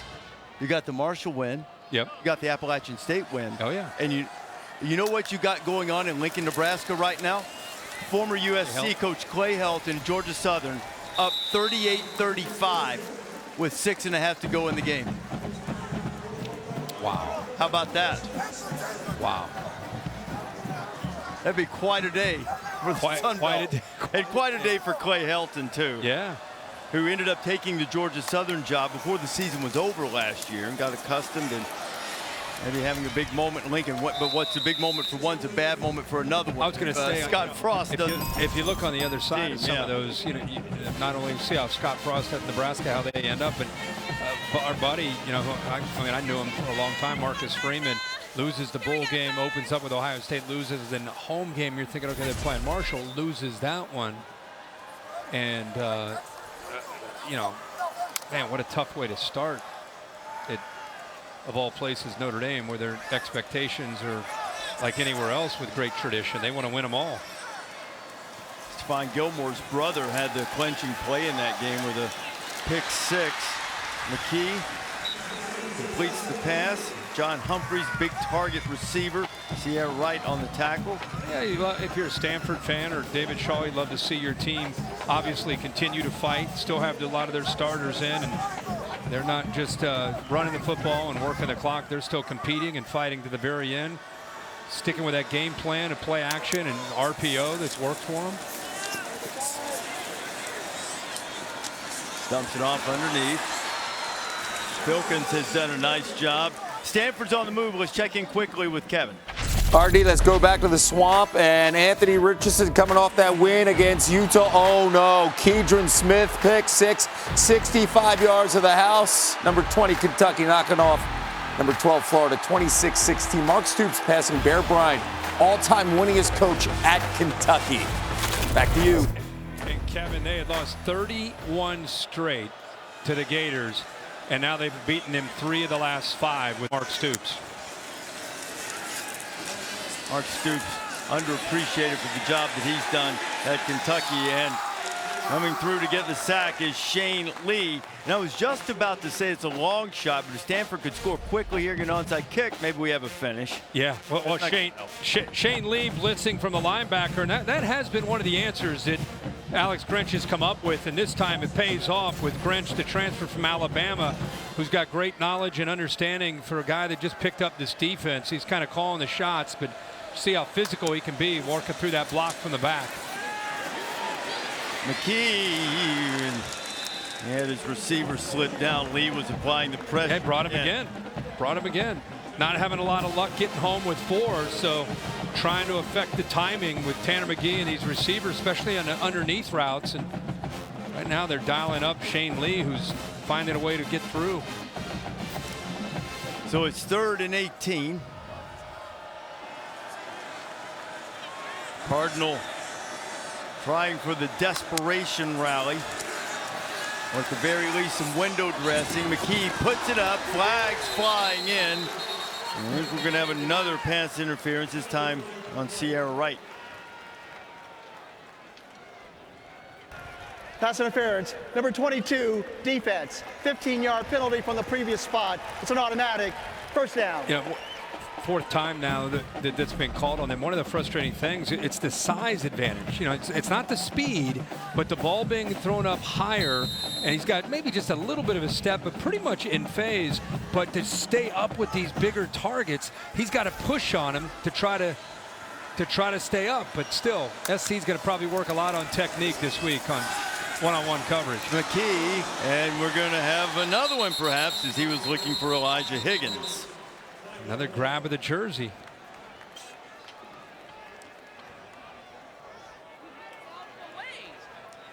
Rick Pitino in basketball used to say, you can push and grab, they can't call all of them. I'm testing that theory right now.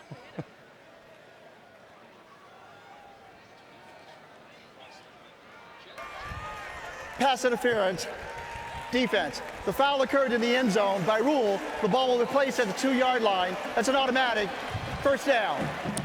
You see Jalen Smith. He grabs a hold of the jersey off to the left of your screen. Once he starts to work over across the middle, he just grabs onto that jersey. Official right in front of him. Back-to-back PIs. Been 6 of them tonight, Kirk, against the Trojans. And McKee sneaks it forward, finds his way into the end zone for the Stanford touchdown.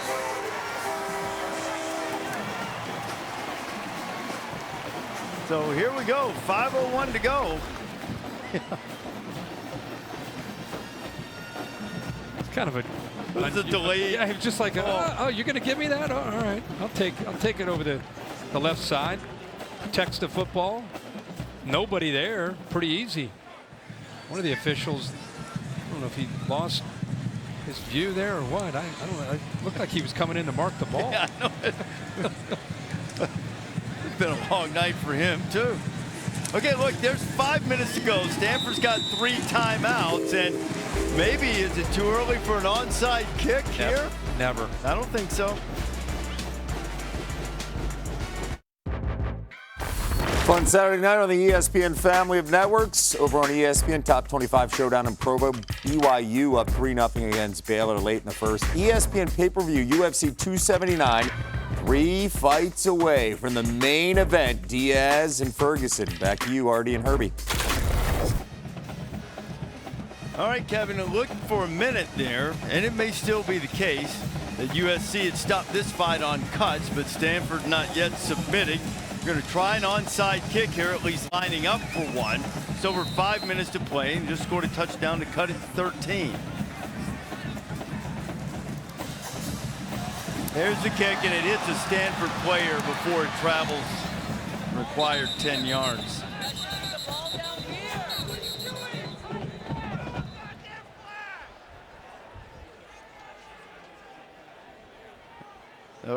Almost like a soccer from the Premier League header coming from Elijah Higgins, I believe. They go right off. They go right off the headgear. Cardi thought he hit a good one, and then bang, right off the helmet. About 7 yards. Didn't quite get the 10 yards. Trying to make a Roy Kent, Jamie Tart type play, Ted Lasso fame. Have you seen the second season of that? I have not seen. I've seen the second season. Good? Yeah. First season was great. It was tremendous. I need to dial that up, right? Knock that out. Yeah, I think I have plenty of time. Yeah, you've got all kinds of time coming up here too. If there's a football game, Kirk will be there calling it. I think January 12th, I'll start dialing that in. I'm gonna watch that. We'll make a list for you. That'd be great. You can do in your spare time. That's when you start hooping, right? Yeah, I do. January 12th. We'll make some time.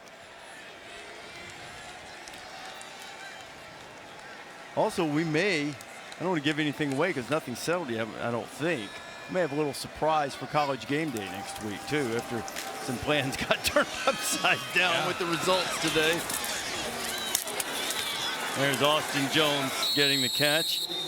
This was a wild Saturday, an entertaining one, and more to come next week. Georgia goes on the road to South Carolina. That's right after College Game Day. Mississippi State and LSU, and then Miami and Texas A&M. Aggies will probably be in a foul mood by the time Mario Cristobal and the Canes roll in, and that'll really be, even though Miami had to fight with Southern Mississippi for a while today, that's really, even in the Aggies' current state, the Canes' first test under Cristobal. Even though A&M lost today, you know, like you said, they're gonna show up and play a much cleaner game next week, and I think that's still a good showdown between those two teams. Here's the other thing, too, is, I mean, Appalachian State really close to being 2-0 with a win over North Carolina, too. If a guy doesn't kind of stumble on a two-point conversion, they probably win that wild game, scored 40 points. Any team that scores 40 points in a fourth quarter, whether you win or lose. How many times? I couldn't believe you cited the last time that had happened. I didn't think it ever has happened. I never heard of that. Bear probably knows which year. I've forgotten the year now, but Houston beat Tulsa 100-6, and they scored 40 in the fourth quarter. In the fourth quarter? Yeah, 106. That's what our research people. Yep. Yeah, Bears thinking 90-91 with John Jenkins. Klingler? Probably right. Oh, tunnel to Jordan Addison. He is knocked down rudely by Jimmy Wyrick. Well, the difference between that play and the way they were running that earlier with the timing is these linemen had a little bit of a better chance to get out in front, but give credit to the Stanford safeties. They're recognizing it much sooner and getting downhill and making some plays before those linemen can create that convoy.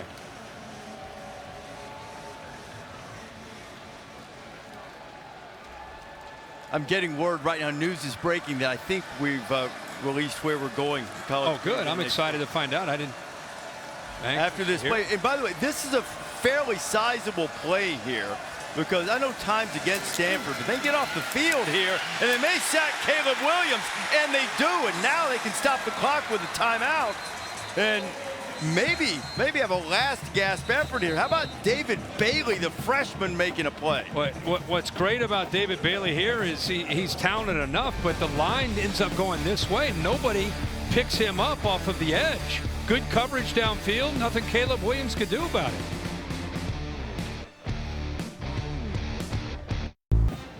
Well, David Shaw might believe in miracles. Give us a little finish here. Stanford about to get the ball back with under a minute to go in the third quarter, down 41-14.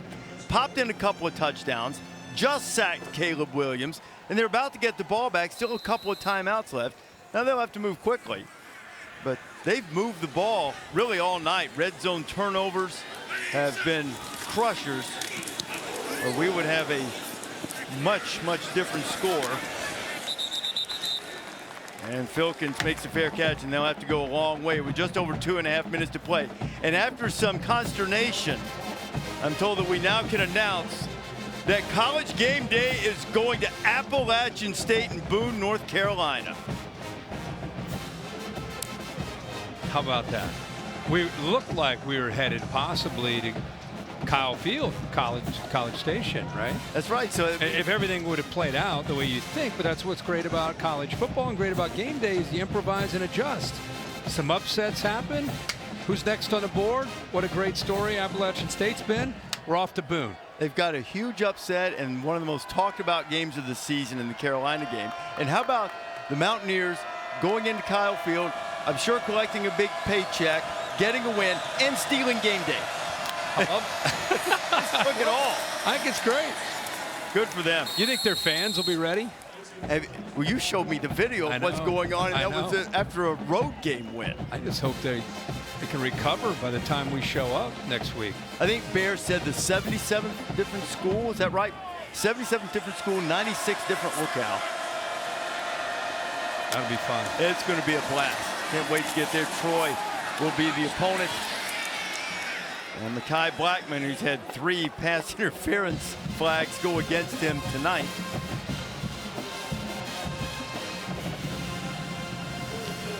It's on the coverage on that one. Just over 2 minutes to play. Stanford has to get it down the field quickly. He's a talented young man, but I think you're going to see he's going to find the other offensive coordinators and quarterbacks with receivers that can attack. If they're going to leave him on an island, people are going to go after him, try to beat him or get the interference call. They had to get the first down to keep the drive alive. Clock will stop momentarily while the chains move. As Filkins a lot of get up to 19. A lot of room to run, expecting to throw, and Filkins can accelerate and get upfield in a hurry. He's able to stop that clock with the first down.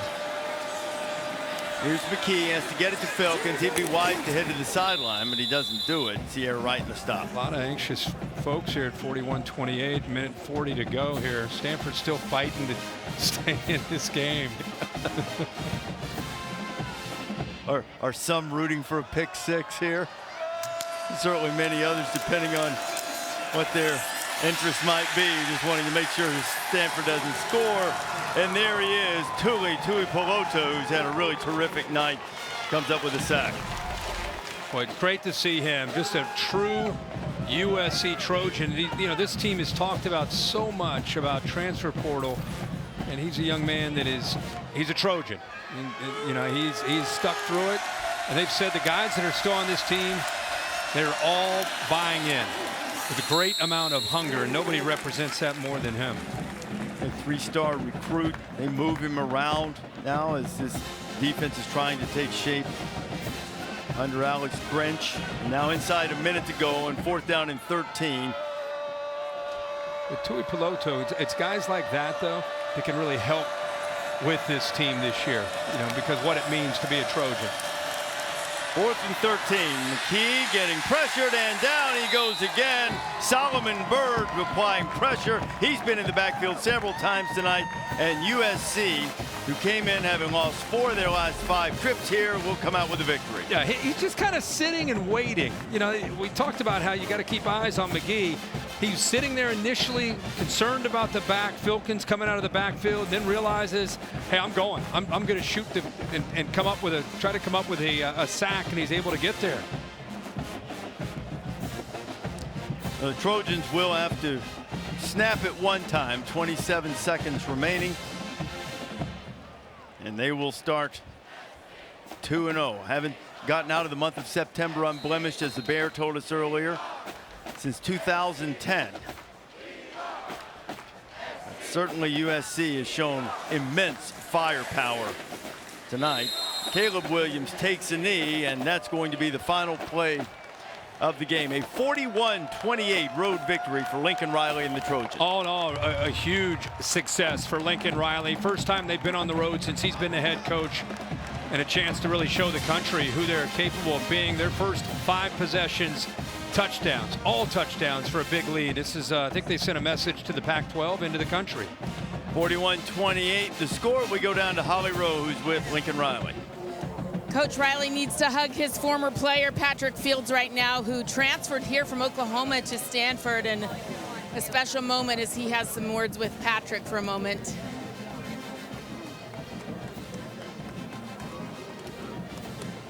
Coach Riley, I love that you needed to take a moment to speak to that former player. What were you saying to Patrick?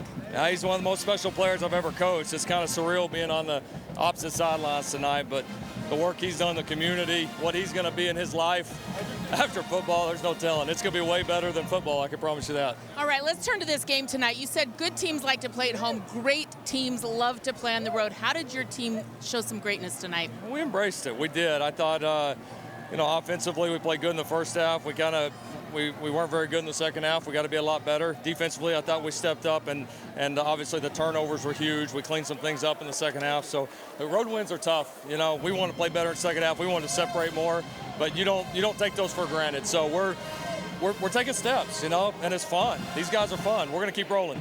Kirk Herbstreit complimented your toughness. He thought the offensive line, Travis Dye, some of the people really showing toughness. How did they respond to that challenge? USC's about toughness when it's great, and that's been something that has been on our guys' minds from the second that we got here. And so it's still a building block. It's still just 2 games, but we are, I think we're on our way to establish ourselves as a tough football team. We're going to continue to do it. Thank you, Coach. We've also got Caleb Williams standing by. How are you? Your first Pac-12 road win. What did that feel like to you tonight? It felt amazing. That was a good group of guys over there. I got a fellow old teammate, Patrick Fields, and he's actually right here. It was awesome to go against him. It's just a good group of guys. They're well taught, the discipline, and they fight. You guys came out fighting yourselves in the first half. You're sprinkling it around. How do you describe this connection you have with Jordan Addison and some of your other wideouts right now? Yeah, a lot of work, a lot of dedication, a lot of reps that we put in throughout the year or throughout the spring and the summer, and our culture has been booming. That was the biggest thing that everybody was questioning, and it's been booming, and we got an unbreakable brotherhood. And it's lovely being around these guys. I love that word, lovely. Okay, second half, offense stalled a little bit. I saw you talking to guys on the sideline. I saw you talking to Lincoln. What do you want to clean up from the second half moving forward? Yeah, we got to be more consistent. We were up. We got to have a 0-on-0 mentality because, we come out second half and they can put up the same amount of points as we did in the first half, and we'll lose that game. And so we got to come out with a 0-0. The game just started or restarted when we come back out, and we got to make sure that we fight just like we did in the first half. Thanks so much, Caleb. Thank you. Thanks.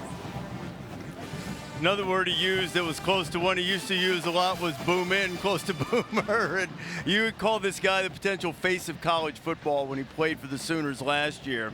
And it looks like nothing would change that opinion based on what we've seen so far this season. Yeah, I just think that this was a night for all of us. It's only week 2 in college football, and we're all starting to learn about teams, not just USC and Stanford, but all these teams that we're watching, because we're all kind of expecting to see what we thought based on what we've read or people we've talked to. Now we have results. And USC, to me, is a team, we're not going to overreact and say put them in a playoff, but they're really good. They're very fast. They have a quarterback that understands the scheme, and they're going to have to get better on defense to make a serious run. But there's a lot to build on right now for Lincoln Riley with this club. That offense is dangerous. Caleb Williams is learning that fight on for sure. Final score from Stanford tonight, USC 41, Stanford 28.